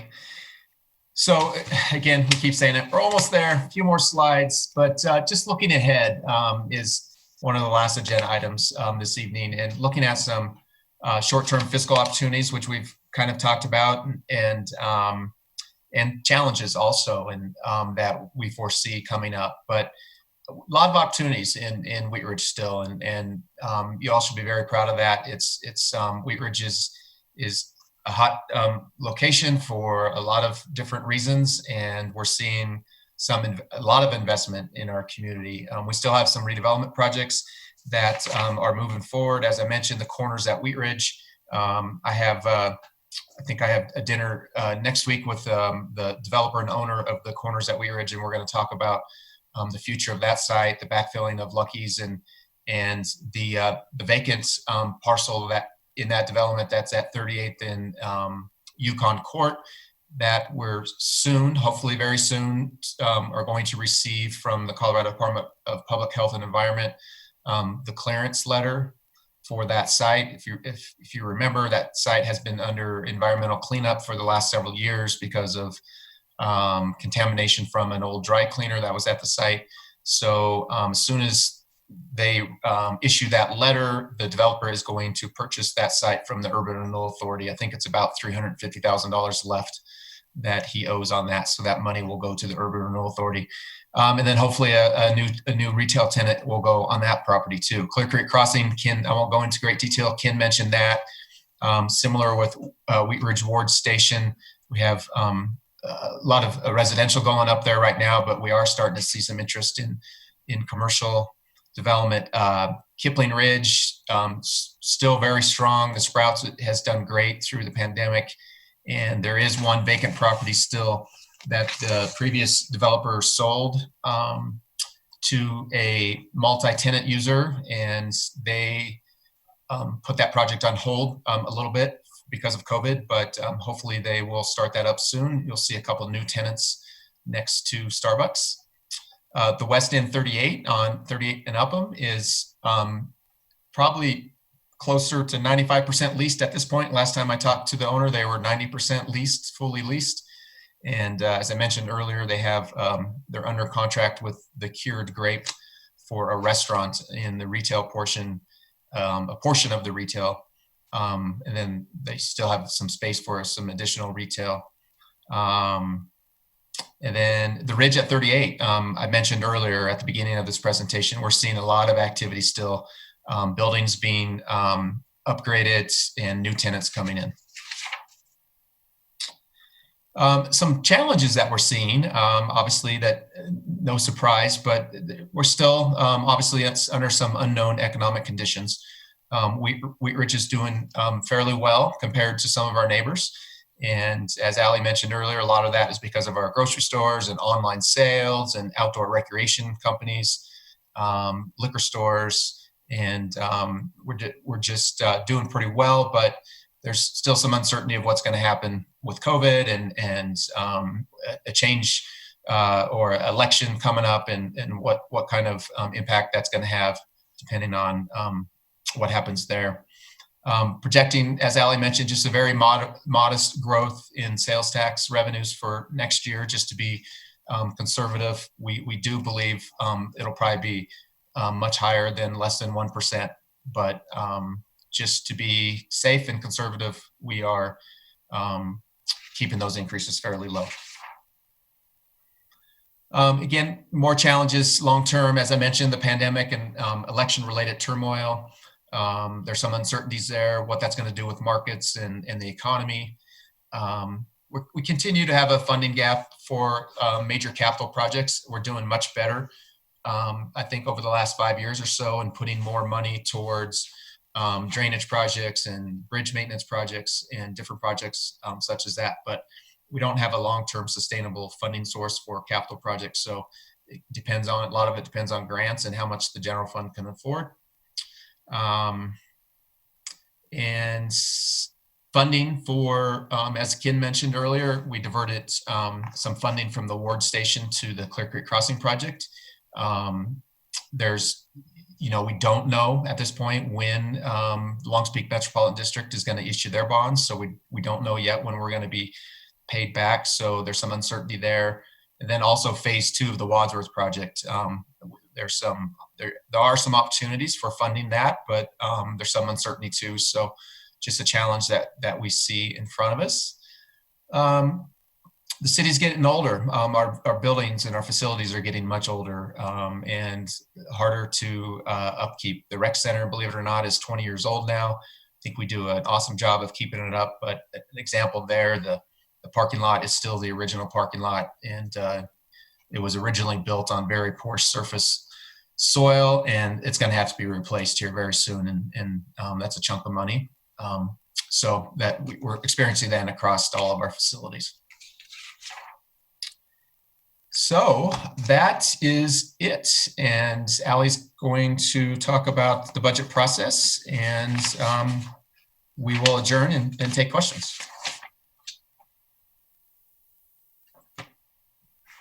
Had a hard time unmuting there. Thank you so much, City Manager. So just to recap, let's see, here we go, where we've been so far in this budget journey.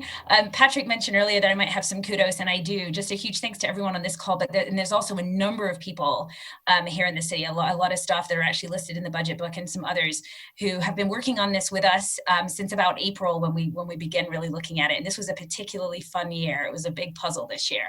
But you all heard about the outside agency program. You had the presentation from them back on July 6th, where they presented recommendations to fund 23 outside agencies in the amount of about $134,000. We did provide some very specific, tried to encourage folks to call in and talk about their priorities from the public on July 13th and August 10th. And this year, we didn't receive any feedback either at the meeting or on Wheat Ridge Speaks. And that's certainly something we can try to do better in future years. Back on August 17th, you all heard from what we consider the outside agencies, and you reached consensus to at least move forward with the numbers as proposed at that point, and which are included in the budget. So as a refresher, that was local works originally in the amount of $486,000. And as Patrick mentioned, we've actually, local works reduced that request by $50,000 by eliminating the bubble loan the bubble program from the city's contribution, and instead funding that out of their own investment account. Wheat Ridge Business District of $90,000, the Carnacial Festival Committee $75,000, and Sustainable Wheat Ridge at $25,500. The next steps tonight, we're looking for you all to reach consensus on the 2021 budget. And then our goal is to bring this back to you all for public hearing and adoption, hopefully, on October 26th. And at that same meeting, we will also ask you to certify our property tax mill levy, which is due by the end of the year. And with that, we're here. You made it. I'd just like to say thank you so much for your time and attention this evening. Mayor, this does conclude our presentation and we'll be available for questions. Thank you. Well, thank you very much. Obviously a very challenging year and a very thorough presentation. And thanks to you and all of your staff for joining us tonight to explain these. I'm sure we've got some questions from our counselors. And if you want to put up your hand, we'll go from there. Who will be the first in line? Mr. Mayor? Okay, Mr. Urban. Thank you. I had a question regarding the how do I describe this? The fees and expenses that were not received this year relative to the pandemic, and there was a mention of 1.8 million in recreation fees that weren't received. And my question is, how elastic are these figures as far as do we expect these 1.8 million in rec fees to jump back immediately, or will we continue to see a reduction over time because people's habits have changed? Or I guess we could look at all the other areas in that there was a slide with those numbers on it. In my mind, it seems like the rec fees would be the most inelastic part of that. But because I would assume that the sales tax fees, or the sales tax and use tax, will rebound rather quickly. But my main concern is on this 1.8 million in rec fees as to whether we expect that to jump back quickly or not. Yeah, good question, Mr. Urban. We, as Karen mentioned earlier, we are projecting for the 21 budget that the first 6 months will be very similar to this year. So I believe we were showing about a 64% decrease in Parks and Rec's fees for 2020. And we're estimating that hopefully that will decrease to closer to 40, or what was it, 36% maybe in 21. So we are projecting that maybe mid-year they'll come back, but I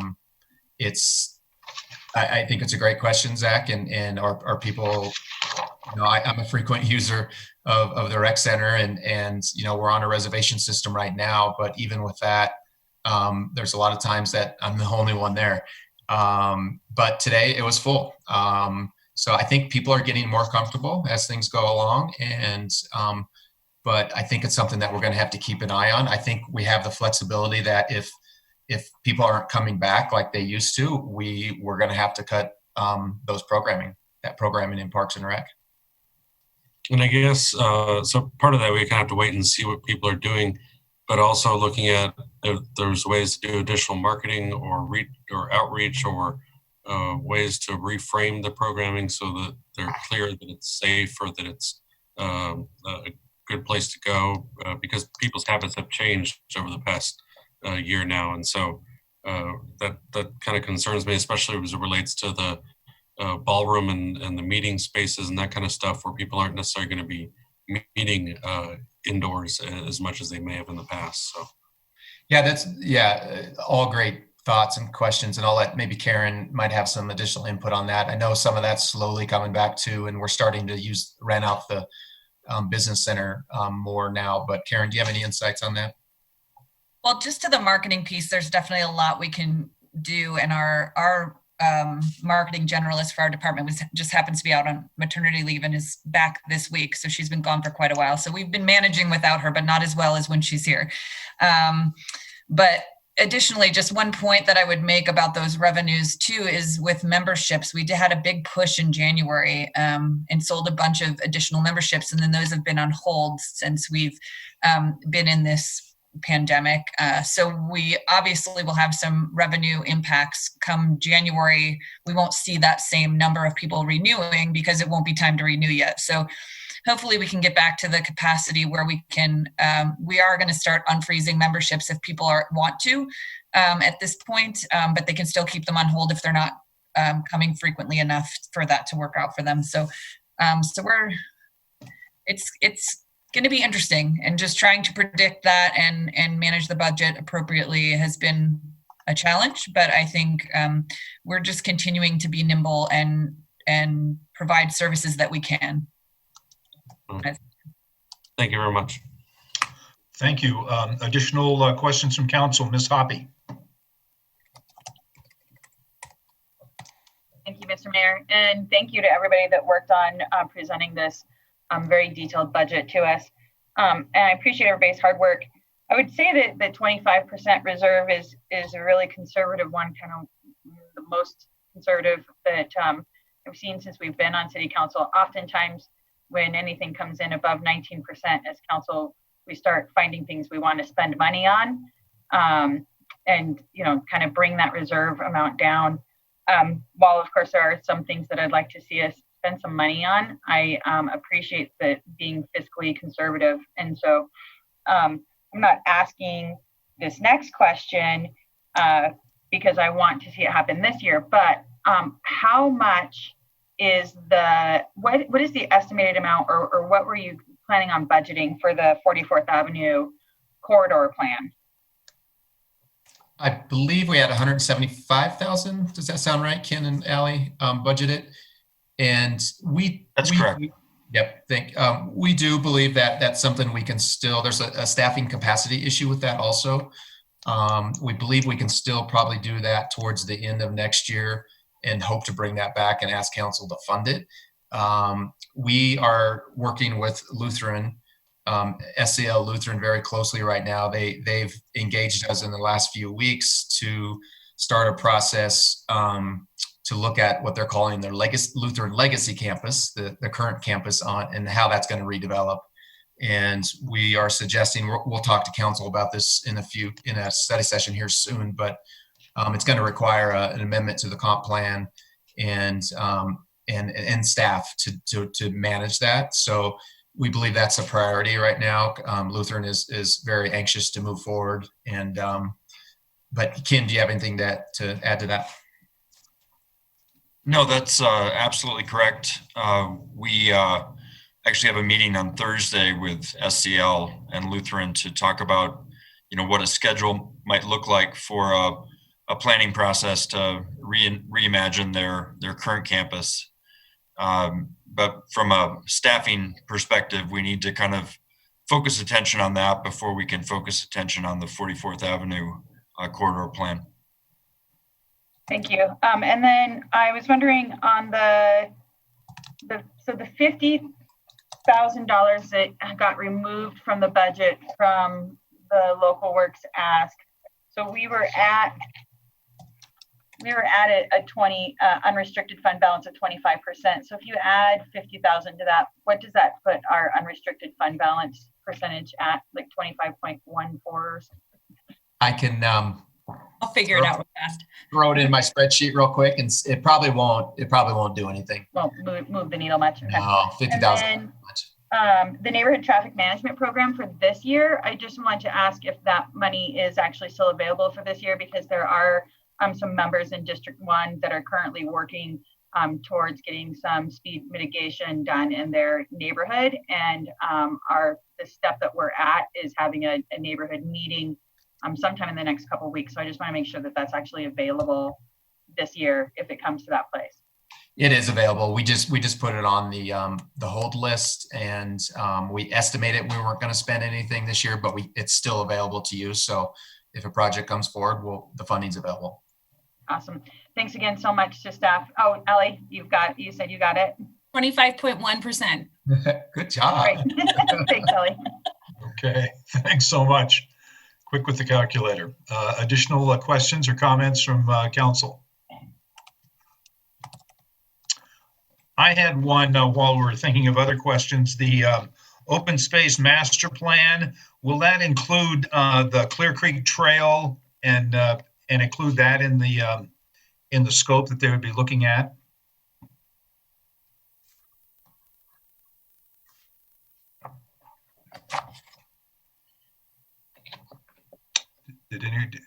I think looks like Karen's Trying to. Sharon, there you are. Now you're off mute. Yeah, I'm sorry. Could you repeat that question? Is the Clear Creek Trail, would that space be included in the open space master plan? Or I would say I believe so, but that's probably more of a question for Zach Lovato. So if I can get back to you with that. certainly, yeah, just more of a curiosity thing. I think the Clear Creek, as it runs through the city, is an opportunity that we haven't fully explored, and if that was part of it, it would be nice to sort of be able to include that in there. But thank you very much. Additional questions from council, Ms. Hulteen. Thank you, Mr. Mayor. Thank you, everyone, for a thorough budget and a thorough presentation. That was actually very interesting, lots of numbers. A couple of just quick comments. I'm just really proud of the city. Like, we did an extraordinary job this year, and it's clear everyone brought their best, and I don't think it's ever been clearer than the budget presentation. So I'm looking forward to doing better next year. And then I want to just make a quick mention, all the businesses that opened that Patrick mentioned. King of Wings also opened in District 2. Yes. And I want to call them out, because every business that opened this year in our city is just an act of optimism that I feel good about. Mm-hmm. Also, I had a list of questions, and so many of them got answered during the presentation. So one question I have that is lingering: what is the timing or anticipated timing for the citizen survey next year? Marianne, we usually do that when we do it. It's usually April-ish, I think, is when it goes out, and try to get results back by June, July. But Marianne, do you have a calendar yet on that? Yeah, I think our goal is to keep it similar to what we were originally planning for this year. So we would come with the questions again to City Council in March, and the goal would be for it to be rolled out a little later in the spring in April, and then we'd have results to you by May or June. Great. And then there was a couple of different times you were talking about the getting the reimbursement for the Clear Creek expenses when they go to the bond market, and there was some vagaries around it. Is there any anticipation that that's going to happen this year, or are you guys just pretty much banking on it being this year? I mean, the proposed year, or are you really planning on that for 2022? Yeah, not in 2020. Right. We're hoping in 2021. They're not going to issue bonds until they have their major tenants lined up and signed up contractually. And I know some of those tenants are waiting until the interchange project is completely done. So the good news is we're hoping that's going to be done by the end of the year. And obviously COVID did slow some of the progress down, but as soon as they get some of those larger commitments that I know they're working on, they can issue bonds. But it won't be this year. I'm hoping maybe third quarter of next year. That's my hope. Okay, great. And then one last question. And I talked to you about this a little bit, Patrick, but several times tonight, there's been mention that, as we all know, this has been a really disruptive year, and, forecasting next year is challenging, not impossible, but challenging. Given the uncertainty and a lot of the disruptions we've seen around the ability to gather, what are some of our options around the big chunks of money that are in the budget that are going towards large events, with the uncertainty we have around if we can even have large events? And just, you and I talked about it, but I think it might be good just to throw it out there about, I feel a little nervous about those numbers coming out of the budget at this point, with so much uncertainty around if we can actually hold them. Yeah, good question, good point. Yeah, I think there's several different options with our events, and it is kind of a month by month decision-making process on those. And Carnation Festival had to spend some money last year, just because it takes months to plan those projects and get tenants or vendors lined up, and you have to spend some money. So I think with the local works events, again, I think we've discussed this with council in the past. we don't give Local Works all their money on January 1st of every year. They invoice the city when they have expenses. So, it's not 180,000. What we say it was 135,000 that is in their budget request for their 4 major events. The holiday lighting ceremony, the Ridge Fest, the Criterium, and Trunk or Treat. And, an option is you could still give them the money, and hopefully they make the decision soon enough before they spend money if it's going to go or not. And so if it doesn't go, they're not going to spend the money and they're not going to invoice us for expenses. You could hold the money off and not appropriate those funds as part of the 21 budget and ask them to come back and ask for the funds if they decide to hold the event next year. So I don't know if that answers your questions, but it's no crystal ball here on if the events are going to happen or not. And, I know they're also in Carnation Festival may consider this also next year. If it can't be the same event as it has in the past, maybe there's different ways to produce the events that are still meeting some of the social distancing requirements. And that's going to require some money too. So, I'll leave it at that. I'm not sure if I answered your question, but those are my thoughts. Okay. Yeah, thank you. And again, I just want to be clear. My intention is we obviously want those events. I mean, these are great, events that define us as a community. And when I just think about the risks and uncertainties in the next year, that seems to be where we really did a lot of pivoting. So just thank you for those options. And that's it for questions for now. Thank you very much. I have Ms. Hoppy and then Mr. Miller. Thank And you, then Ms. Mayor. Beck. I just have a follow-up question on kind of what Councilmember Hulteen was just asking. So as I understand it, the Wheat Ridge Business District at some point in the first quarter will invoice for the $90,000 or for what's been approved through the city budget.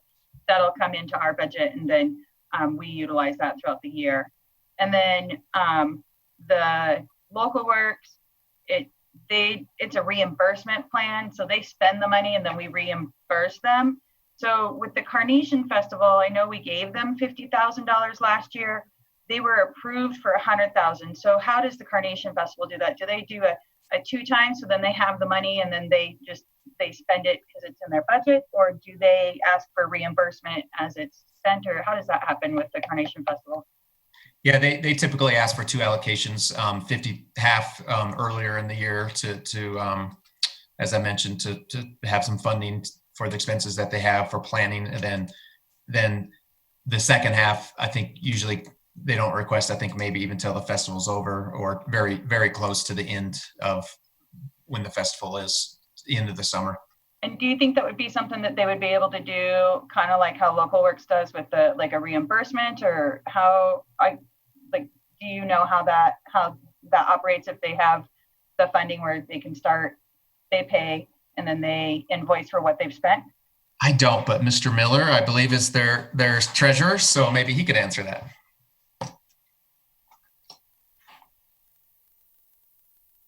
Can't hear you, Chris. Mr. Miller, Doesn't say you're on mute. he's kind of seem perhaps frozen in time and space. There you are. Now you're frozen with a smile. Can't hear you though. We can't hear you, Chris. No. you're on No mute. sound yet. Is your computer on mute? No, it doesn't show it on. No. Okay, well, maybe I'm gonna log off and back on. we'll come back to him. Oh, there we go. Now, whoop, Okay. come back on. All right, he's up next on our speakers list, but while we're waiting for him to come back on, Ms. Nussler-Beck had her hand up.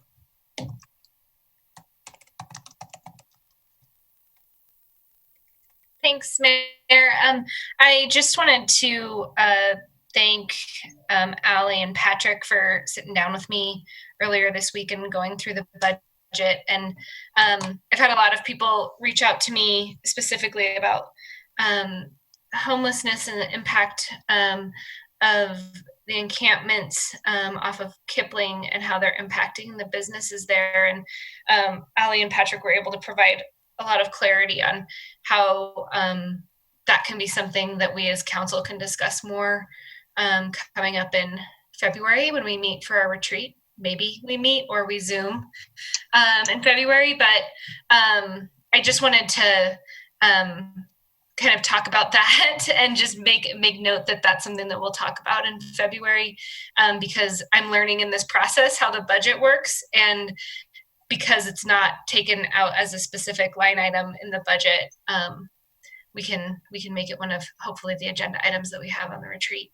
And with that, also I wanted to talk about housing and affordable housing in the city. So thanks for explaining that process to me, Ali and Patrick, and for sitting down for a really long time to dig through all of this. So I really appreciate it. And thanks to everybody for all of the work that went into the budget.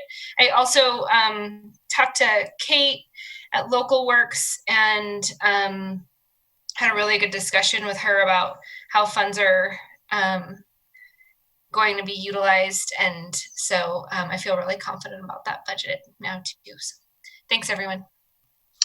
Thank you. Okay, well, let's see if we can bring Mr. Miller into the conversation. Thank you, Mayor. Can you hear me now? I can hear you now. Excellent, thank you. I want to discuss the Carnation Festival and the funding to answer Ms. Hoppy's question. Last year we asked for $50,000 and we had about approximately half of that in expenses that were incurred prior to the event. The plan for next year is overall, we're probably not going to, or I should say, we are not going to ask for any of that money until we are relatively assured that we can put on a festival next year. Overall, the Carnation Festival doesn't have the amount of liquidity that an organization like Local Works has, so we couldn't upfront that amount of cash to put on the festival and then invoice the city later. So just because of the type of organization, we just can't do that. But we can commit to, given the public health mandates, restrictions on mass gatherings, of not requesting any budget next year until we have a relatively good assurance that we can put on the festival and produce it. Thank you. Additional questions, Ms. Weaver? Thank you, Mr. Mayor. I also just want to thank everyone for putting together Ali and Patrick. This is an incredible document. And I don't have a lot of questions, but I do want to call out the fact that I am just amazed that you have normalized what is always a very tough process. But I think that we haven't sort of called out the fact that we are completely online and you all have been doing exceptional jobs, budget included, but just the fact that we are able to be here doing this, I really very much appreciate. I mean, going through a budget and taking out and adjusting basically on a moving target. I just have very much appreciated both the sort of hidden work that the staff at the city is doing to sort of make everything normalized, but also the fact that we are so much better off than other cities. And while I think Wheat Ridge is a very unique community, and I think we have lots of assets, I also think that you all are a huge reason that we are sitting here better than we were worried about in number C, the worst case scenario. So I really just want to thank you all for such a comprehensive document. I know that I was a little when Ali handed it to me 2 weeks ago. I know she saw my grimace and gave me the assignment to read it. So I just want her to know that I took the assignment seriously, and I do really appreciate the work that's gone into this, especially with a moving target of a year that we've had. Thanks. Thank you. Additional discussion or questions? Ms. Dozman, is that your hand? Yes, thank you, Mr. Mayor. So I have several clarifying questions and just a couple asks, I think mostly of staff. So first I wanted to kind of touch on the police department budget and the 47% decrease from the 2020 budget regarding the pay for performance and the step increases. I just want to discuss like how much of a disadvantage that would be for us competitive wise, if that's going to really impact how we recruit and whether we maintain our police force. Yeah, good question. And the 40%, 7% doesn't impact the step increases for the police department. We are budgeting for their normal steps, and they are anywhere, I can't remember what the range is now, police department steps, because we compressed their steps a couple of years ago. And Allie, if you remember, they're anywhere from 5 to 10% depending on what step it is. Yeah, and actually, if you're curious, there's the sworn plan is located behind in the staffing section of the budget book. Yeah, good point. Oh, sorry. No, I wasn't saying, just in terms of if council is curious about that. Both, all the staffing plans are in there actually. So that's a good place to look. So the steps go from the big jump is step 6 to step 7. So the chief can speak more to this, but when we recruit, new recruits come in at step 1. That means they're a recruit, they're in the academy. They exit the academy and they move into step 2. Their goal is to get to step 7. Step 7 is the top step, and to get there as quickly as they can by successfully completing each step. They are still assessed on their performance at the end of each rotation, and if they successfully complete the rotation, then they might be moved to the next step. So that the biggest jump is from step 6 to step 7 is about 12.2%. And sorry to jump in, city manager, but just that's helpful. Yeah, so they sort of move from, step 2 to 3 is 6.5%. They're basically 6.5, and then the big ones at the end. And as the city manager reiterated, we aren't, the goal here was really, it was very important to us to make sure that officers in that step program aren't interrupted or delayed in reaching that top step. And also there's, we've obviously we talk to our peers in other cities, and some cities aren't like Arvada. I think they will eventually next year, but their proposed budget is not including any step increases even for their police department. Lakewood is. So I'm not worried about falling behind. We're not eliminating steps. So I think we're going to catch up, if anything, because I think some departments aren't going to do steps for the police department. So the 47% decrease is going to be in civilian positions. We normally, based on performance, employees are eligible anywhere from 0 to 5% increases. That's where the reduction is going to be. The highest performing employees are only going to be eligible for up to 3.5%, Allie? Is that right? So that's where the reduction is, Ms. Dozman. Okay, thank you. That answered my follow-up question, so I appreciate you clarifying that.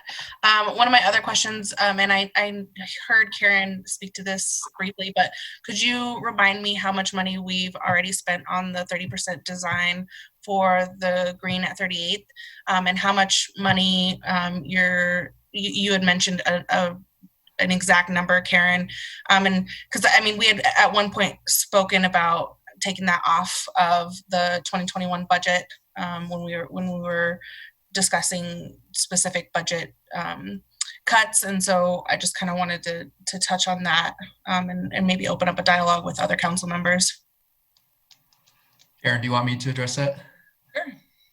Yeah, I've been kind of managing that at this point, Leah, because it was crossed over before Karen started. But so we originally had $900,000 budgeted for that project over the last couple of years, and City Council did approve us to move forward with 30% design, and that contract is about $35,000.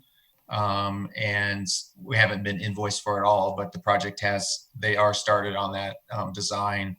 So that leaves just about $865,000 in the open space budget. But Karen did mention earlier that the park development fees that we received for the Edison apartments at the Corners project, and then also for the 38th, the West End 38 apartments at 38th and Upham, those total about another $800,000 that we would like to restrict for the green construction, which would bring construction dollars to about $1.6 million available.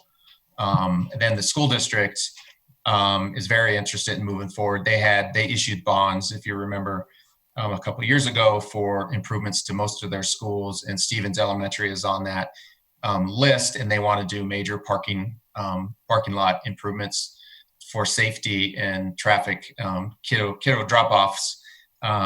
So that would totally reconfigure the current green. And so it's a good leverage project if we can move forward with it, because the school district would cover the expense to redo the parking lot. Okay. Yeah. So I mean, I didn't realize Stevens was one of the schools that was slated. I know Prospect Valley is getting a whole new building.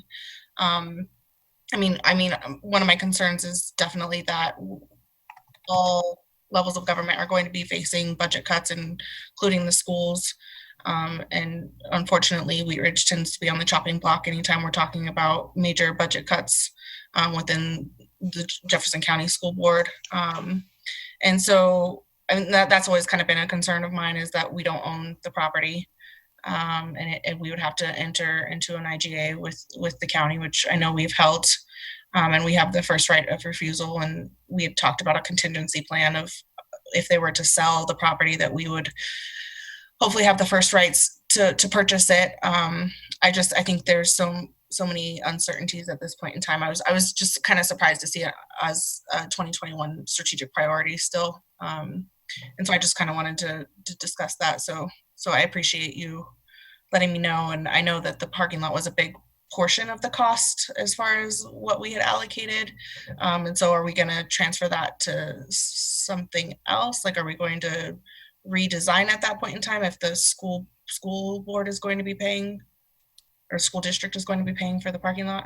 Well, we've been working very closely with the school district and have met with them recently again, and they have funding allocated for Stevens that they have to spend on Stevens, because it was part of the bond initiative that they did, and it's for it's not for new building, of course, like Prospect, but it's for mainly safety improvements, and a lot of those safety improvements include the parking.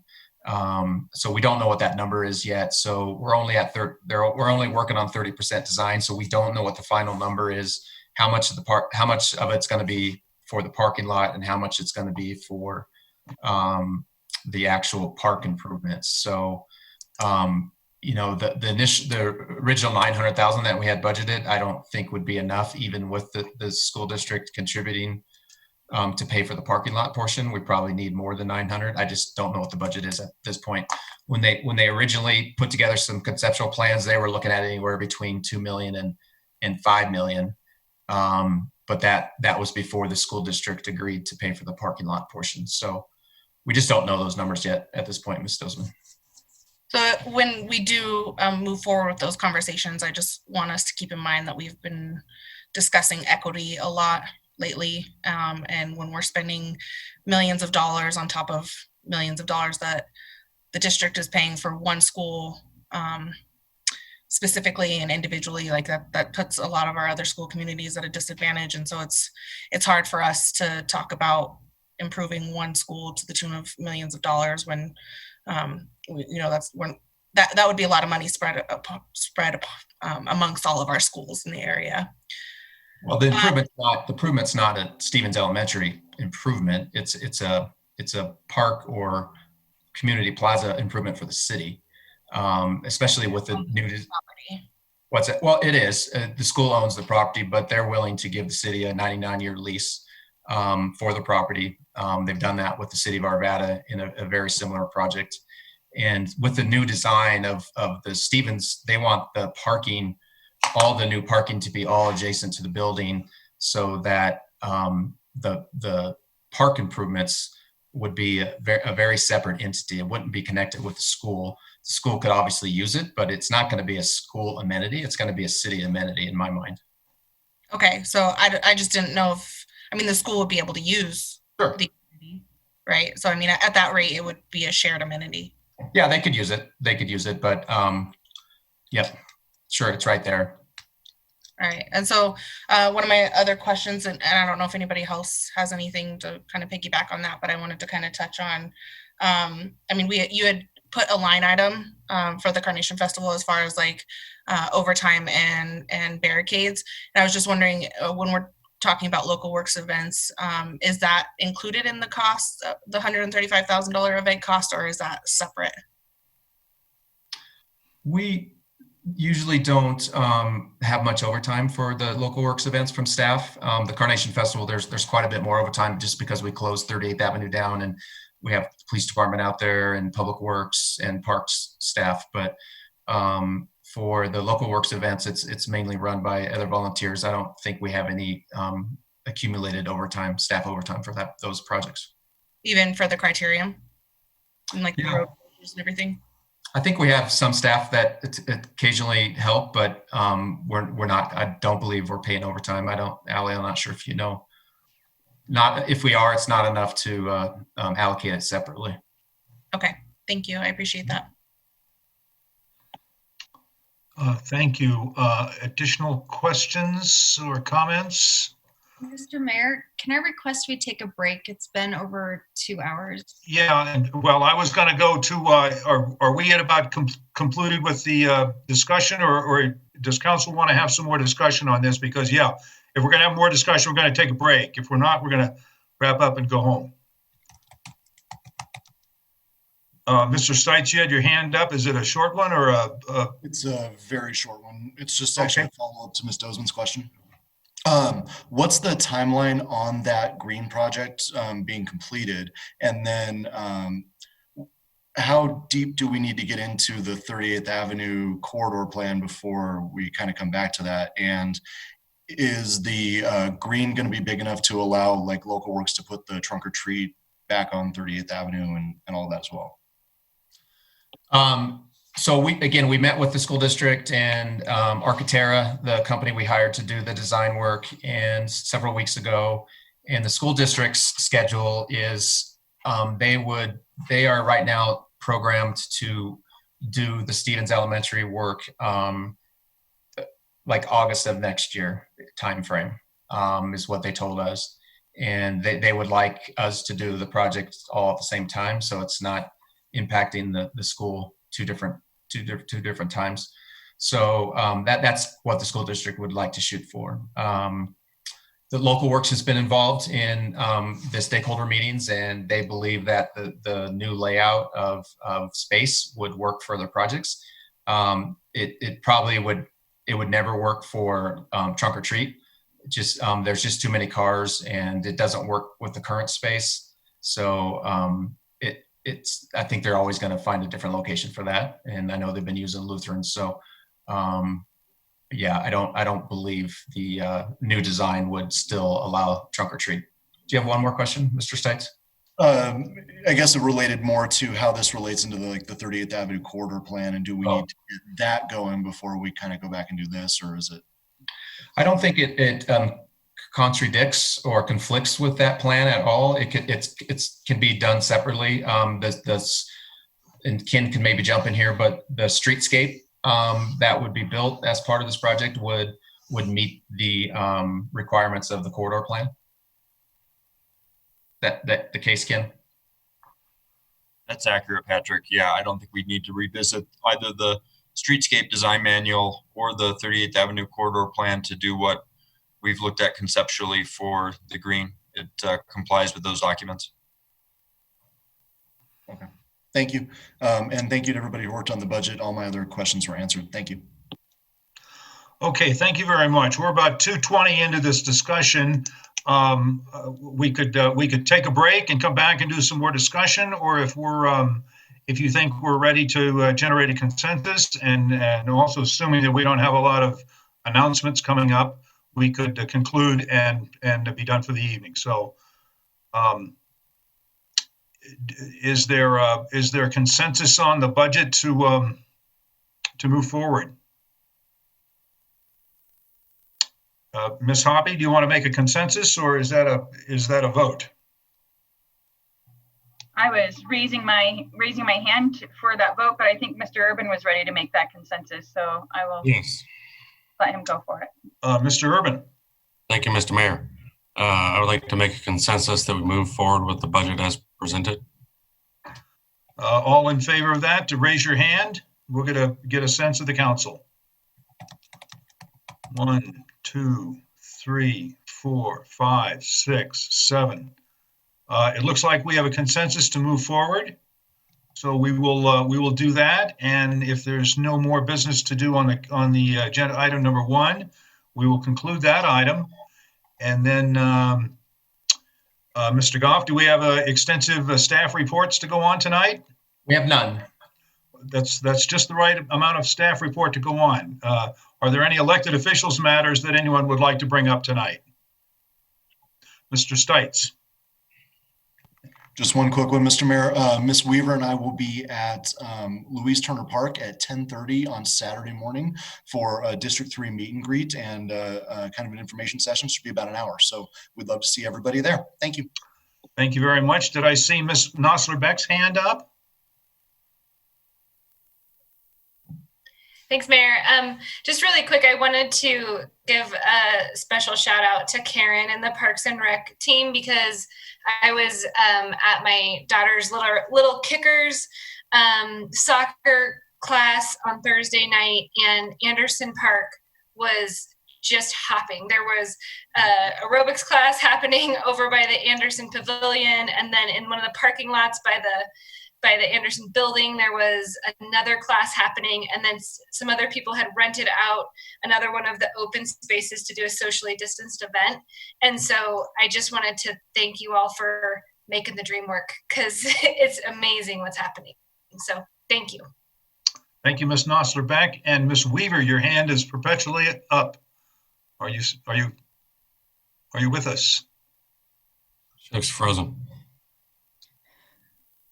I think she must be frozen. Mr. Urban. Thank you, Mr. Mayor. I want to wish everybody a happy Cabrini Day. And thank you to Mother Cabrini for all the work that she did in the state of Colorado and all the orphanages that she created. And this is a day to spread kindness and cheer to everybody. So happy Mother Cabrini Day. Thank you very much, Mr. Urban. Did we get Ms. Weaver back on the screen? I'm looking, but I don't see her in here yet, Mayor. Okay, I don't see her here. I will mention to everyone that next Saturday is Coffee with the Mayor. If you want to dial into a Zoom meeting at from 9 to 10, we'll talk about whatever's going on in our city that you want to talk about. So, and we would love to have you there. Ms. Hulteen. Thank you. I thought of one quick thing. I was unable to attend the event on Tuesday celebrating our boards and commissioners, but it's been fun driving around town and seeing the yard signs up, recognizing our neighbors who give service to our city. So thank you guys for doing that. I'm sorry I wasn't there, and I'm looking forward to hopefully next year celebrating in person. But thanks for putting that together. That was a really nice recognition. Thank you to all the staff for doing that. Ms. Weaver and I were able to join from council, and we had a great time. And thanks to all of our boards and commission members. And Judy too, Mayor. And Leah. And Leah too, and her kids. Oh, and Leah, I'm sorry. Yes, I'm sorry. Yeah, we had a lot of people, so my mind is not as good as it used to be. So is there any other public officials matters to come before us tonight before we get a break and get some dinner? Oh, Ms. Dozeman. Thank you. I just wanted to extend my gratitude to staff and other council members during this budget process. We get this huge binder dropped off at our houses, and we have a couple of weeks to review, and we have the ability to reach out to staff if we have any questions and talk to members in the community and individual council members as well. So I just wanted to thank you all for putting so much time and effort into this. The staff has always done a phenomenal job of giving us the information that we need and answering questions as they come about. So thank you. Thank you. And I see Ms. Weaver back with us.